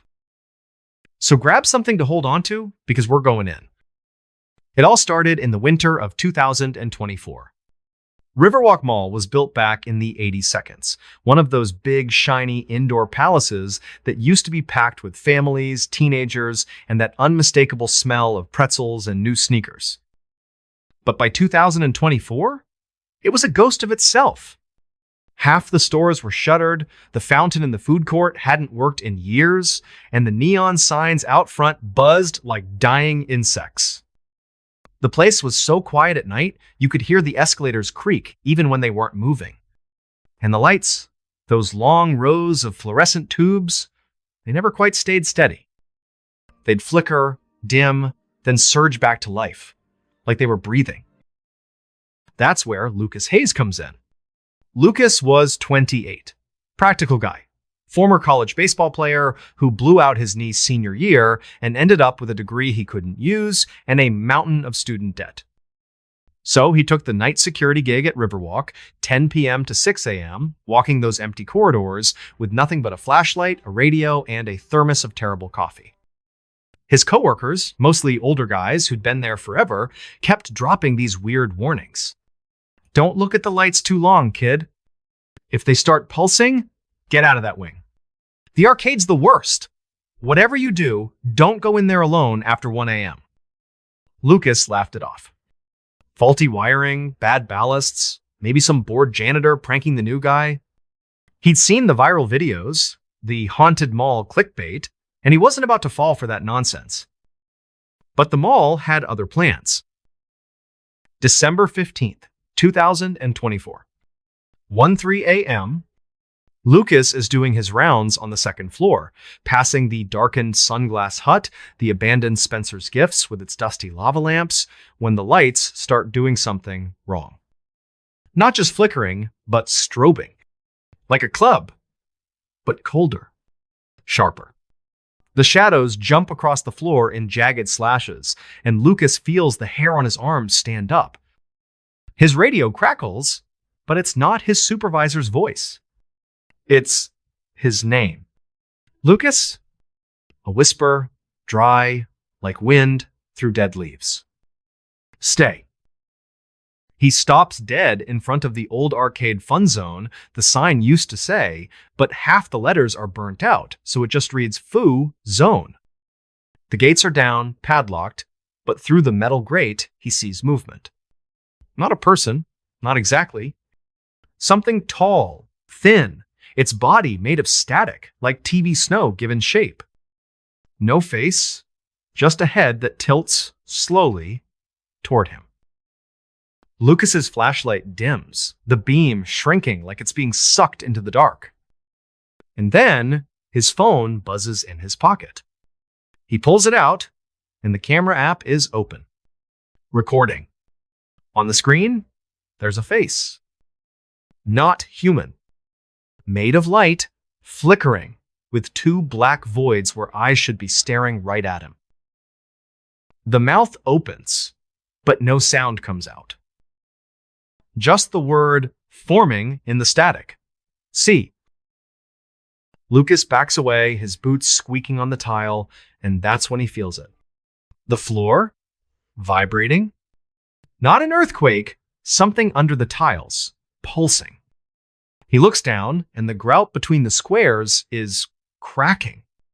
Black liquid seeps up, thick, oily, smelling like burnt plastic and copper. It spreads, slow, deliberate, forming letters right at his feet. See us? His walkie-talkie explodes with voices.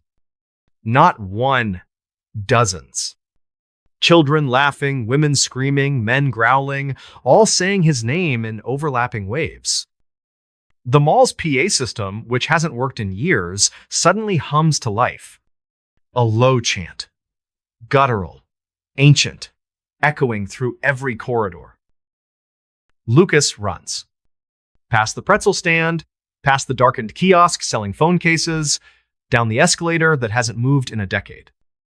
He doesn't stop until he's outside, gasping in the freezing air, the parking lot lights buzzing overhead like angry hornets. He calls Tara. Tara's another guard, been there 2 years, tough as nails. Doesn't scare easy. She meets him at the 24-hour diner on the edge of town, the one with the flickering open sign that never quite turns off. Lucas is shaking, shows her the phone video. The face, the word, the static figure that wasn't there when he looked with his own eyes. Tara's quiet for a long time. Then she says, "You need to talk to Earl." Earl's the janitor. Been mopping these floors since 1986. He's sitting in the corner booth, nursing a coffee that's more cream than coffee, hands like sandpaper from decades of bleach and floor wax. When Lucas shows him the video, Earl doesn't flinch. Just nods, slow, like he's been waiting for this. 1987, he says. December 23rd. Fire in the basement arcade. Electrical fire, they said. But it wasn't. Earl leans in, voice low, like the walls might be listening. 12 people died that night. Shoppers, kids, and Victor Klein. Victor was maintenance, obsessed with the wiring. Kept saying the mall was alive, that the electricity wasn't just power, it was a doorway. He'd work alone down there, rewiring, soldering, whispering to the cables like they could whisper back. Night of the fire, witnesses said the lights didn't just spark, they screamed. When they found the bodies, they weren't burned. They were fused. Skin melted into the arcade machines, eyes wide open, mouths stretched like they were still screaming, but the screams were coming from the speakers. Victor, they never found all of him. Just his hand, still clutching a live wire, fingers black, but the wire was glowing. Like it was drinking him. Lucas doesn't sleep that night. He's at the library at 9 a.m., digging through microfilm, old newspapers, police reports. The fire made page 1, but the details, they got buried. One article mentioned unidentified vocalizations from the PA system during the blaze. Another, a paramedic statement about the victims' faces being etched into the circuit boards, like photographs burned into metal. A 1,992 security log, a guard quitting after his flashlight exploded in his hand, leaving burns in the shape of eyes. A 2005 message board post, a teenager claiming the photo booth in the arcade printed a picture of him, but with no eyes, and the timestamp was 3 hours in the future. The mall doesn't let go easy. Lucas goes back the next night, because rents do, because he's not a quitter. But now, he's watching the lights. And they're watching him. Every night at 1 a.m., his flashlight dies. Not the battery, the bulb melts. Glass dripping like wax, black oil pooling inside the lens. The escalators start moving, backward, grinding, even though the power's off. He finds his reflection in the glass storefronts, but it's wrong. The reflection blinks a half second after he does. Smiles when he doesn't. One night, he sees Tara's reflection, but Tara's not there. Her reflection mouths his name, then reaches out, fingers pressing against the inside of the glass. He starts recording everything. A body cam, phone, even an old GoPro strapped to his chest. The footage? It's not normal. Timestamps jump. Audio captures whispers that aren't in the room. One clip, he's walking past the arcade and the gate is open. It shouldn't be. Inside, the machines are on. Pac-Man, Galaga, the basketball game, all glowing, but the screens aren't games. They're faces. Dozens of them, flickering, mouths moving in sync. Feed us! They chant, voices coming from the speakers, from the walls, from inside his skull. Tara quits after that. Shows up at Lucas's apartment at 3 a.m., eyes bloodshot, skin blistered in perfect circles where the lights touched her. "It wore your face," she whispers. "In the arcade, it looked like you, but the eyes, they were bulbs. Glowing." And it said, "Come play." Lucas goes to the source. Dr. Miriam Cole, local historian, teaches at the community college, specializes in unexplained phenomena in Midwestern architecture. She meets him in the library basement, surrounded by boxes of yellowed documents. "The mall's built on a cemetery," she says without preamble. "Not on the plans, but the survey from 1978, it's there. Unmarked graves, 19th century. A cult, they called themselves the Luminari. Believed light was the path to ascension, that electricity could bridge the living and the dead. They'd bury their leaders with copper coils, glass orbs, waiting for the great illumination." Cole pulls out a map. The mall's foundation overlaid on the cemetery plot. The arcade? Dead center over the mass grave? The main electrical room? Built into what used to be the cult's chapel. "Victor Klein," she continues. "His grandfather was a luminari. Family legend says Victor was trying to finish the ritual using the mall's grid as a conduit. The fire, it wasn't an accident. It was the awakening." December 22nd, Lucas's last night. He brings everything. 4 cameras, EMF detectors, the UV light, even a crucifix his mom mailed him after he told her he was having weird dreams. He sets up in the arcade, gates forced open, the air inside thick, like breathing syrup. 12:58 a.m. The machines hum to life on their own. Screens flicker, showing the fire. 1,987. People running, mouths open in silent screams. 1 a.m. The lights go berserk. strobing so fast the air vibrates, a sound like 1,000 voices screaming through a broken radio. The cameras catch it.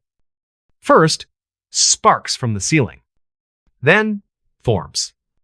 Human-shaped, but wrong. Bodies made of light and shadow. Limbs stretching, splitting into wires that crawl along the floor. One steps out of the Pac-Man screen, head tilting, no face, just a bulb where the mouth should be, glowing white hot. It reaches for Lucas, fingers sparking, and where it touches his arm, the skin blisters instantly, circuits burning into his flesh like a brand.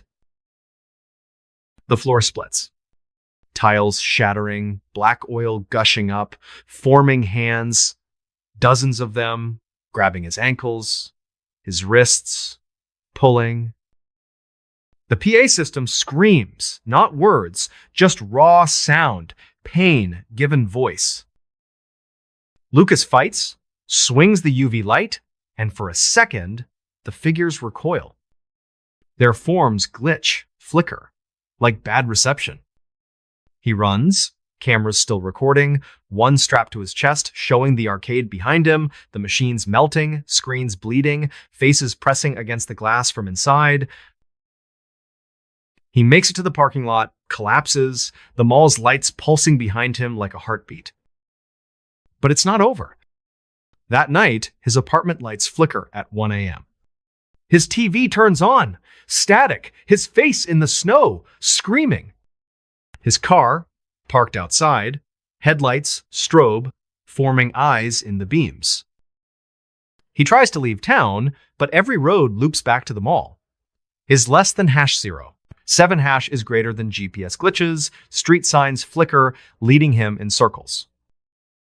January 2025.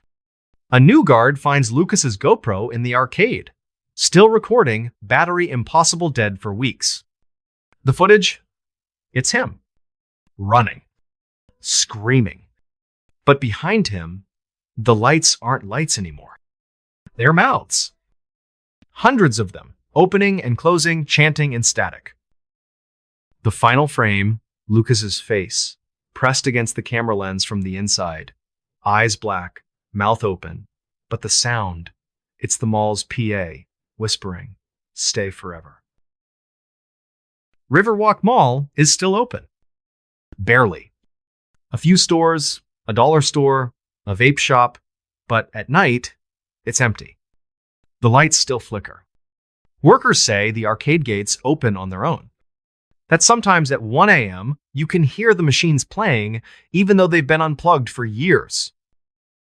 And if you look close, in the reflection of the darkened screens, you might see a face that isn't yours. Lucas was never found. His apartment cleared out, like he was never there. But his student loans? Still being paid every month on the 15th from an account labeled RWM Security.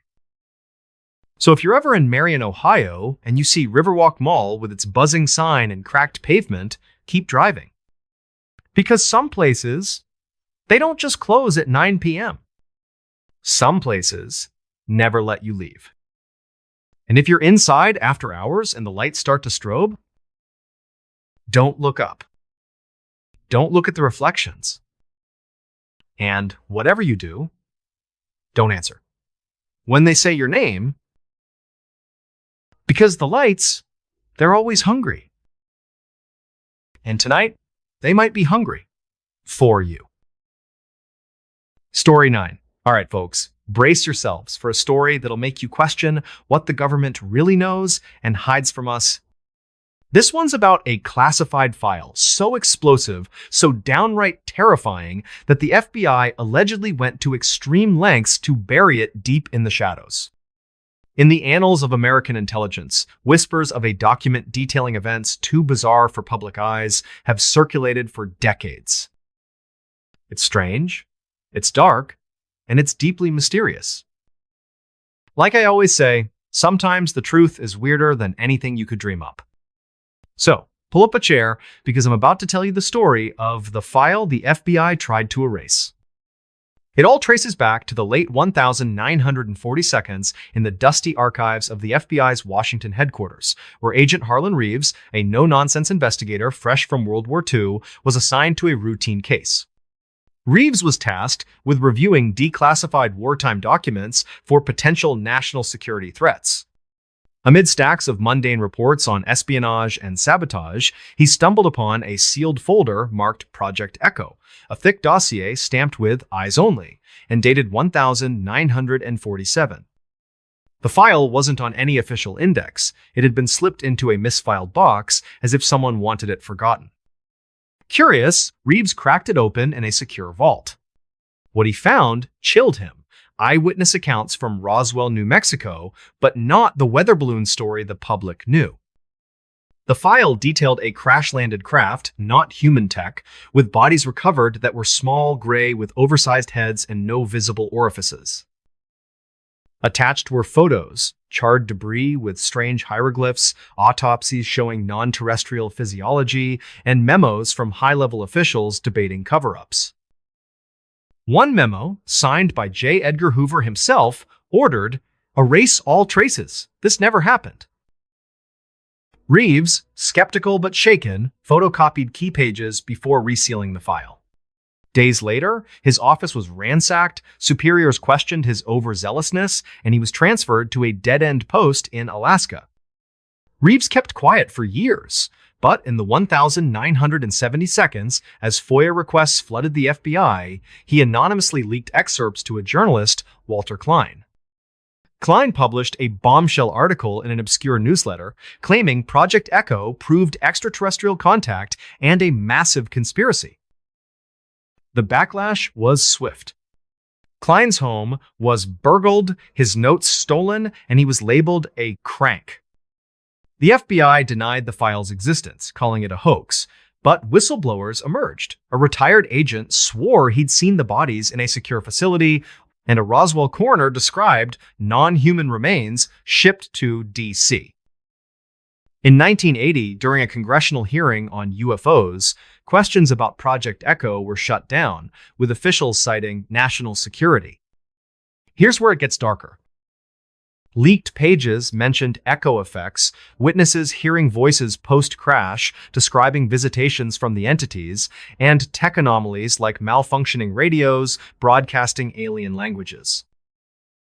One report detailed a containment breach in 1952 where a survivor claimed the beings communicated telepathically, warning of an impending harvest. Reeves, before his mysterious death in 1985, ruled a heart attack, but rumored suicide, left a note. "They're watching. The file is the key."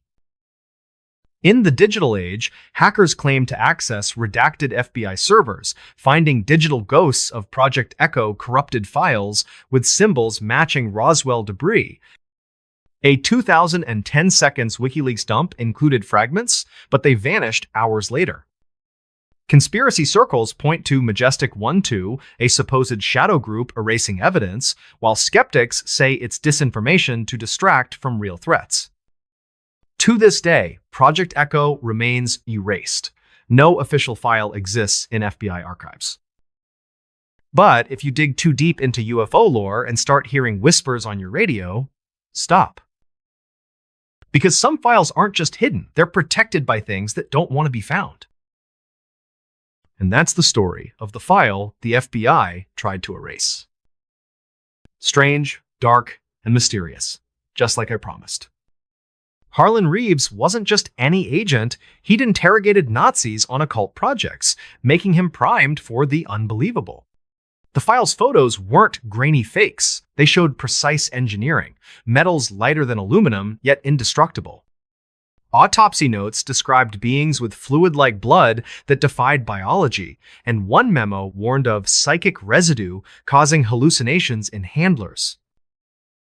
Reeves' leak wasn't impulsive. He'd confided in a trusted colleague who later vanished during a routine flight. Klein's article sparked FOIA frenzy, but responses were redacted black. The 1952 breach? Witnesses reported lights in the sky over D.C., and President Truman allegedly ordered a full purge Reeves' death came after he met with UFO researchers, leaving behind a microfilm hidden in a library book. Hackers in the 2000s found server logs of deleted echo files, timestamps matching high-profile UFO sightings. A 2020 seconds declassification tease vanished from the National Archives website overnight. Theories tie it to MKUltra mind control or reverse-engineered tech powering modern drones. The file's legacy? Anomalous events for those who seek it, radios picking up unknown signals, shadows in photos. If you're researching Roswell and your devices glitch, unplug. Because some secrets erase more than paper, they take you with them. Shadows in the old high school gym. All right, folks, get ready for a story that'll make you think twice about lingering in an empty gym after hours. This one's about a place so steeped in strange happenings, so shadowed by things that shouldn't be there, that it's become the stuff of legend in a small Texas town. In an old high school with a past no one likes to talk about, something lingers in the gym that's not just the echo of sneakers on hardwood. It's strange, it's dark, and it's deeply mysterious. Like I always say, sometimes the truth is weirder than anything you could dream up. So, grab a seat, preferably not in the bleachers, and let's dive into Shadows in the Old High School Gym. It was the spring of 2019, in the small town of Lockhart, Texas, where Lockhart High School, a weathered brick building from the 1932nd, stood as the heart of the community. Mia Torres, a 8-year-old history teacher and assistant basketball coach, was new to the school, eager to make her mark. The gym, with its faded paint and creaky bleachers, had a reputation among students, whispers of shadows that moved after dark, and a cold spot near the free throw line that no one could explain. Mia, practical and no-nonsense, chalked it up to teen gossip and an old building's quirks. On April 10th, Mia stayed late after practice, locking up the gym around 9 p.m. The air was still, the only sound, the hum of flickering fluorescent lights. As she grabbed her bag, she heard a faint dribbling like a basketball bouncing on the court. She turned, but the gym was empty, the ball rack untouched. Then, from the corner of her eye, she saw a shadow, tall and shapeless, gliding across the bleachers, vanishing when she looked directly. The air turned icy, and her breath fogged, despite the Texas heat. Mia called out, thinking it was a student pranking her, but the dribbling stopped, replaced by a low whisper.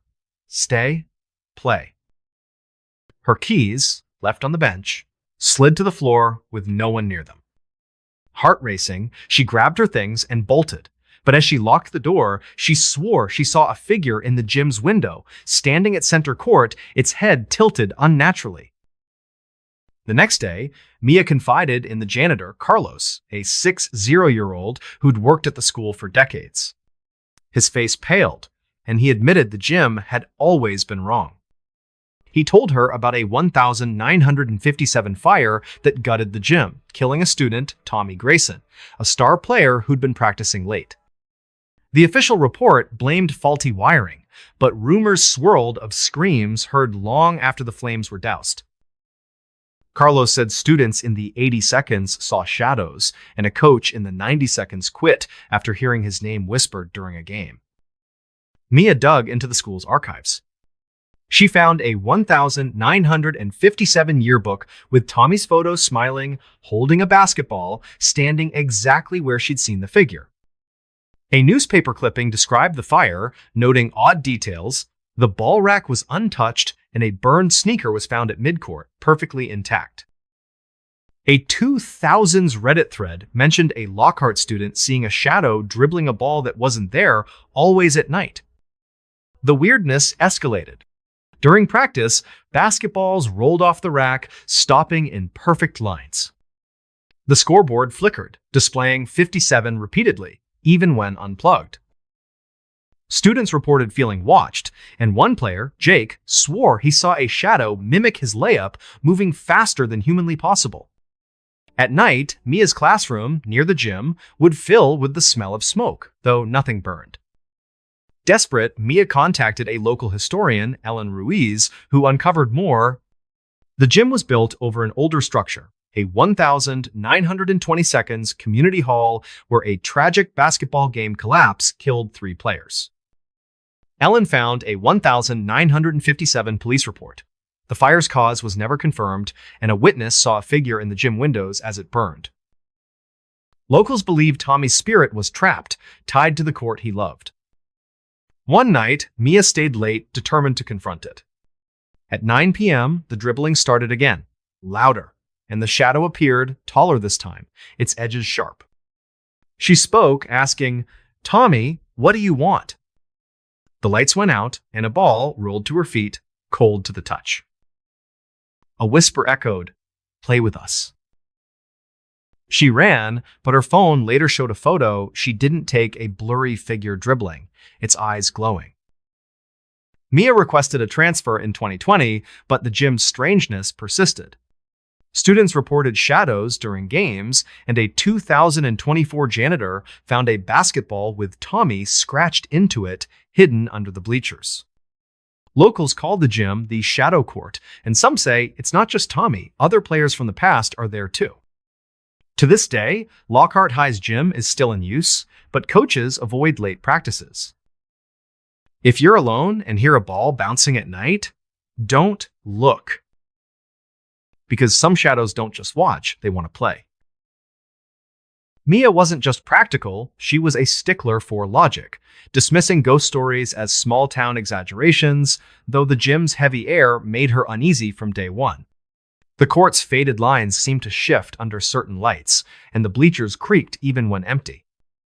Students avoided the locker room, claiming it smelled of ash, no matter how much it was cleaned. That April night, the dribbling wasn't just a sound, it echoed in Mia's chest like a heartbeat. The shadow wasn't just shapeless, it stretched unnaturally, its edges fraying like smoke, and it moved without touching the floor. When her keys fell, they landed in a perfect circle, as if placed. The figure in the window wasn't just tilted, its head was bent at a 90-degree angle, impossible for a human neck. Carlos's stories went deeper. He'd seen the shadow himself in the 90 seconds, dribbling a ball that vanished when he approached. He found a 1,957 janitor's log noting cold spots and voices begging to play after the fire. The burned sneaker from the clipping? It was Tommy's, left at mid-court like a marker, untouched by flames that melted steel beams. Mia's research uncovered more. The 1,920 seconds collapse wasn't just a tragedy, survivors reported hearing laughter from the rubble like a game continued underground. A 1,960 seconds coach's diary described a ball bouncing on its own during a storm, stopping when he shouted Tommy's name. Ellen's findings included a 1,930 seconds photo of the community hall showing players with eyes that reflected light like animals. The disturbances grew stranger. The gym's clock froze at 9:13 p.m., the exact time of the 1,957 fire. Players felt hands brush their shoulders during drills, and Jake's basketball had scratches forming 57 after his shadow encounter. Mia's classroom lights flickered, casting shadows that mimicked dribbling motions on the walls. That final night, the shadow didn't just appear, it loomed, filling the gym with the smell of burning rubber. The ball at Mia's feet was freezing, with faint scratches spelling, "Stay." Her phone's photo showed not one figure, but 3, their forms blending into each other, eyes glowing like embers. After Mia left, the gym's reputation grew. A 2023 game was halted when the scoreboard flashed play repeatedly. A student's phone recorded a whisper during practice. "You're next." The 2024 basketball with Tommy's name was still warm, like it had just been held. Lockhart's gym stands, its lights dim. If you're coaching late and hear a bounce, don't turn around. Because some games don't end, they trap you in. Story 1. All right, folks, buckle up for a story that's strange, dark, and mysterious.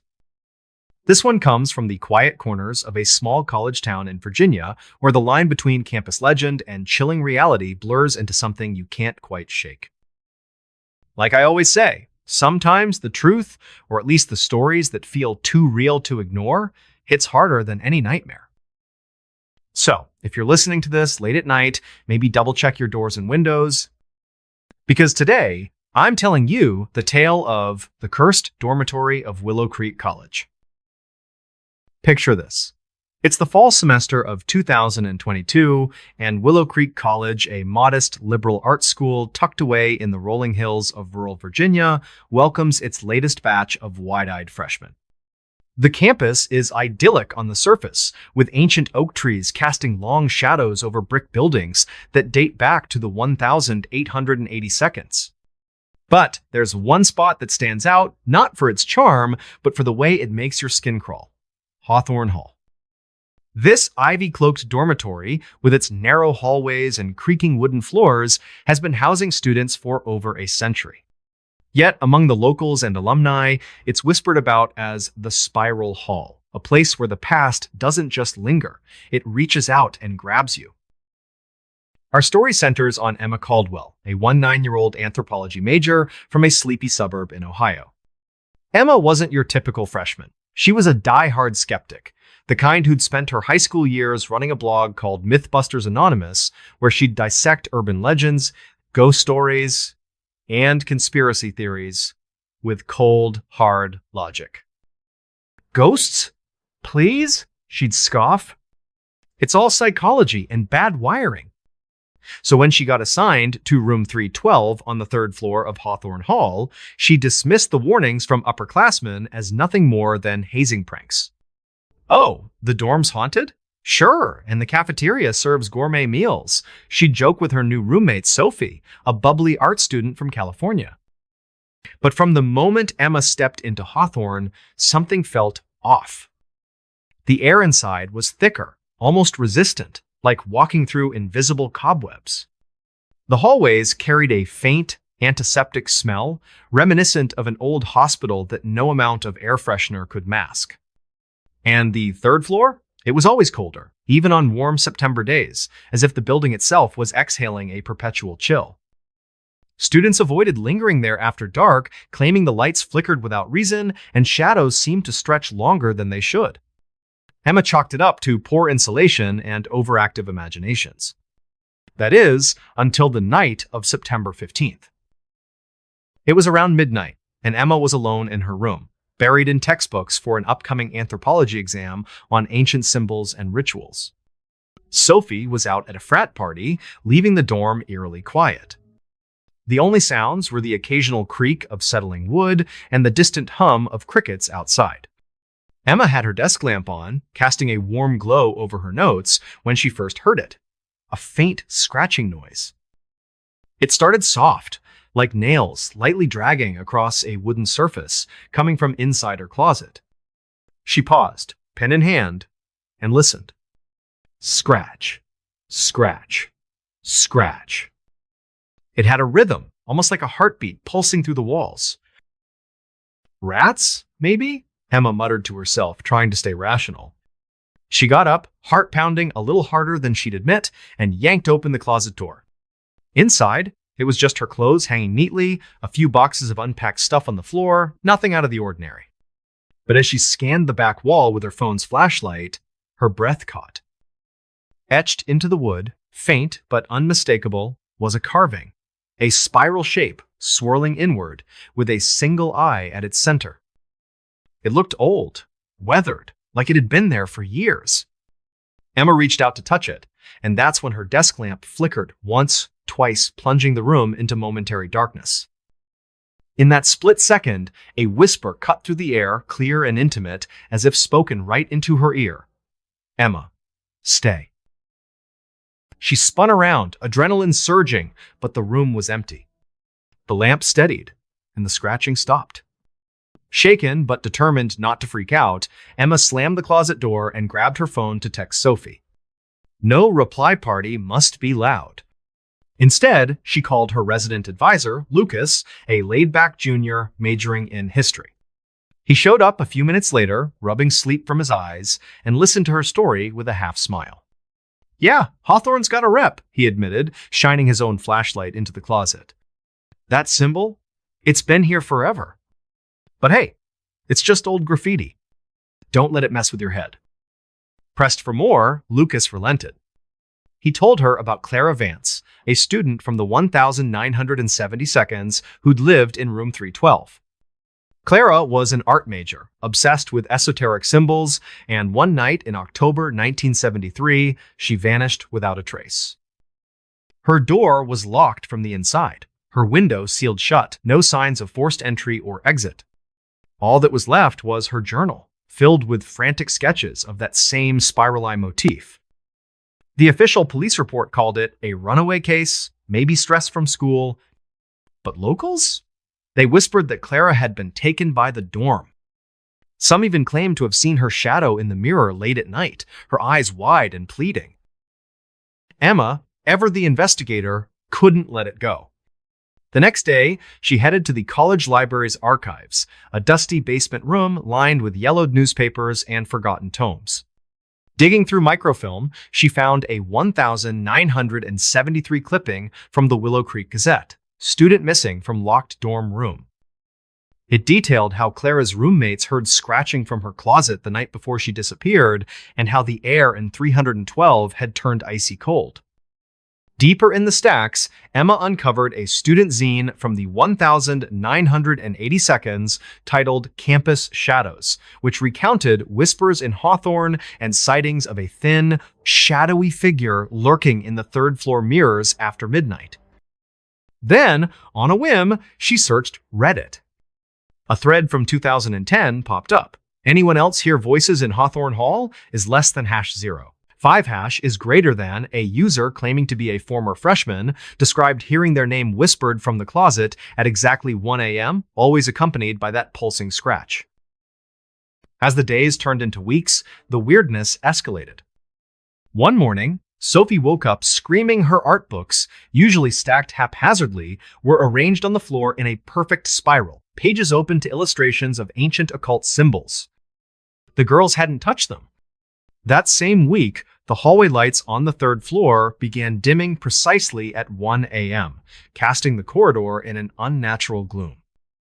Students reported hearing footsteps pacing outside their doors, slow, deliberate steps that always paused at room 312 before retreating. Emma's phone started glitching too. Apps would crash, and once, while recording a voice memo for class, it captured an unauthorized audio clip. A raspy voice murmuring, "Don't leave us." She played it back, chills racing down her spine. It wasn't her voice, or Sophie's. Then came the mirror incident. One foggy night after a shower, Emma wiped the steam from the bathroom mirror and froze. There, in the center, was a handprint too small to be hers, with elongated fingers that didn't look quite right. She touched it, and it vanished like smoke, leaving no trace. Sophie saw it too, her face paling. "Emma, this isn't funny. We need to get out of here." Desperate for answers, Emma reached out to Dr. Margaret Holt, a local historian and retired professor who'd written books on Virginia's forgotten past. They met at a cozy coffee shop off campus, where Margaret, with her wire-rimmed glasses and stack of yellowed documents, laid out Hawthorne's true history. The dorm wasn't just old, it was built in 1895 on the ruins of the Willow Creek Asylum, a 19th century institution for the mentally afflicted. In 1882, a patient named Eliza Morrow was confined to solitary in what would become the foundation of room 312. Eliza, a young woman accused of witchcraft by superstitious townsfolk, ranted about watchers in the walls and a door in the dark that watches back. She carved spirals into her cell walls before disappearing one night. Door locked, no escape possible. Asylum records, which Margaret had unearthed from state archives, described Eliza's carvings as eyes that follow you, unblinking. But it got darker. A 1922 groundskeeper's log, hidden in the college's special collections, noted similar symbols etched into Hawthorne's basement during construction. Workers covered them up, dismissing them as vandalism, but one entry read, "The marks bleed when touched, red like blood, then gone." Margaret leaned in, her voice dropping. "Emma, whatever's in that dorm, it's not a ghost. It's something older, tied to the land. And it doesn't let go." By late October, Emma was barely sleeping. The scratching had become a nightly ritual, growing louder, more insistent. Her dreams were plagued by visions of a woman in a tattered white gown, Eliza, perhaps, pointing to a swirling void. Sophie moved out temporarily, crashing with friends, leaving Emma alone. Determined to confront it, she set up her phone to record and waited that fateful night. At exactly 1 a.m., the scratching erupted not from the closet, but from all around, like the walls themselves were alive. The closet door creaked open on its own, revealing not darkness, but a faint, ethereal glow pulsing from within. Emma approached, heart hammering, and peered inside. There, in the glow, stood a shadow humanoid, but unnaturally thin, its limbs elongated like twisted branches. Its eyes weren't eyes, they were glowing coals, pulsing with an inner light that seemed to draw her in. The air turned electric, smelling of ozone, and Emma's necklace, a silver cross from her mother, heated up against her skin before snapping off and clattering to the floor. Trembling, she whispered, "Clara, is that you?" The response came not as a whisper, but a guttural echo reverberating in her chest. "Not Clara. Stay with us." Her phone captured it all, a blurry figure reaching out with those spindly fingers, the spiral carving on the wall twisting like a living thing before the screen went black, the battery drained in seconds. Emma fled the room, pounding on Lucas's door until he let her in. The next day, she requested a transfer to another dorm across campus. But the nightmare didn't end there. In her new room, the disturbances followed like a shadow. Mirrors fogged with the same eerie handprint. Lights flickered at 1 a.m. And in her dreams, the woman in the gown now whispered names, not just Clara's, but others, Eliza, and a dozen more from asylum records Margaret had shared. Word spread on campus. By spring 2023, a maintenance worker inspecting Hawthorne found a hidden panel in 312's closet. Behind it? A cache of small bones, possibly human, etched with tiny spirals. Forensics couldn't date them precisely, but rumors flew, remnants from the asylum or worse, from those taken. Fast forward to 2024. A new freshman in 312 reported scratches appearing overnight in the closet wood, spelling out EMMA in jagged letters. TikToks went viral. One showed a shadow in the mirror, mouthing silently, its head cocked at an inhuman angle. By 2025, the college quietly renovated Hawthorne, but students still whisper about the whispers. Locals call it a portal, a thin veil between worlds, anchored by Eliza's curse. Others say it's a collective hallucination, fed by generations of fear. Emma? She graduated early, moved far away, but she still blogs now about the unexplained she couldn't debunk. If you're at Willow Creek and hear scratching at 1 a.m., don't open the closet. Don't look in the mirror.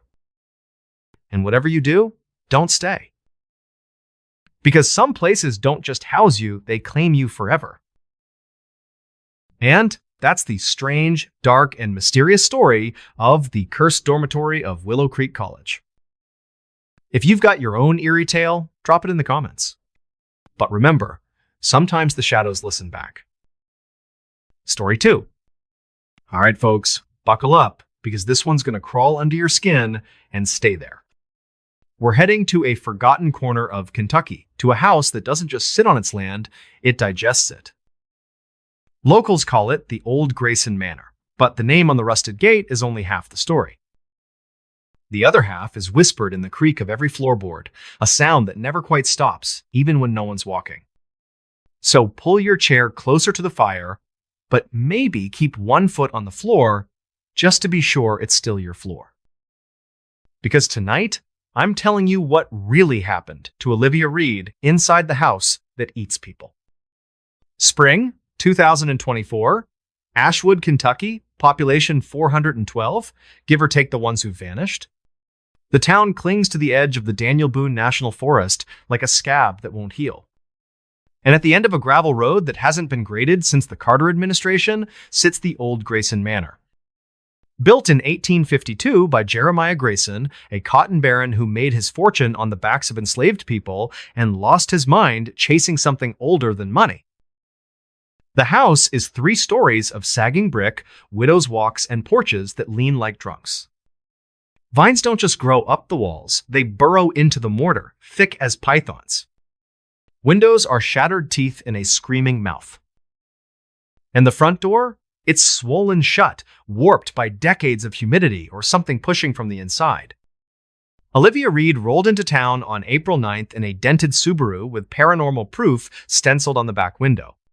30 years old, ponytail, steel-toed boots, and a skepticism that had cracked in 100 haunted basements but never quite shattered.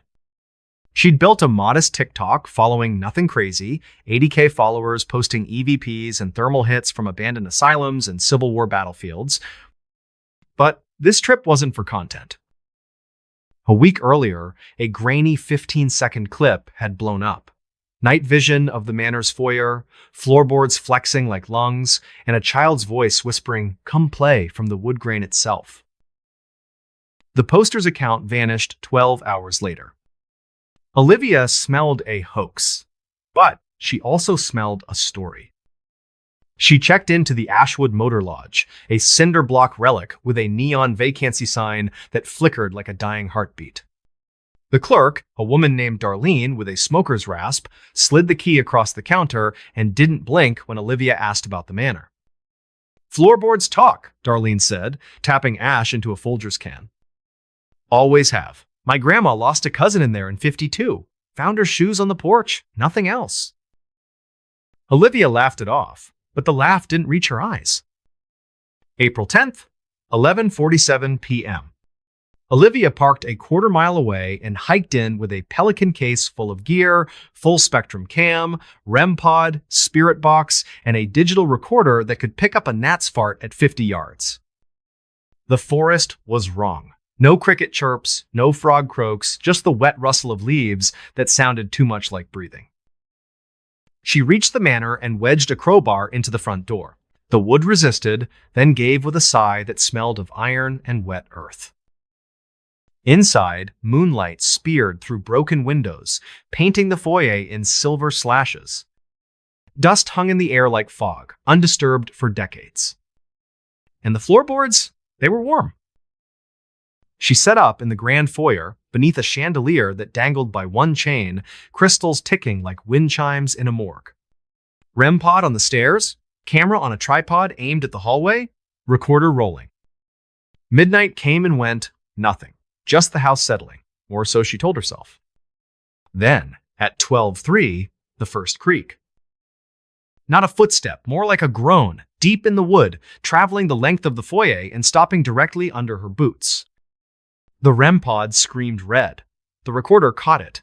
A voice, dry as bone dust, saying, "Oh, live, I-A," in 3 distinct syllables, like it was tasting her name.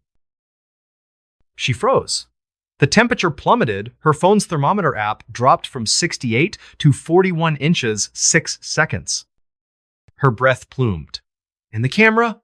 Oh, the camera. The live feed showed the upstairs hallway, even though the lens was pointed at the downstairs banister.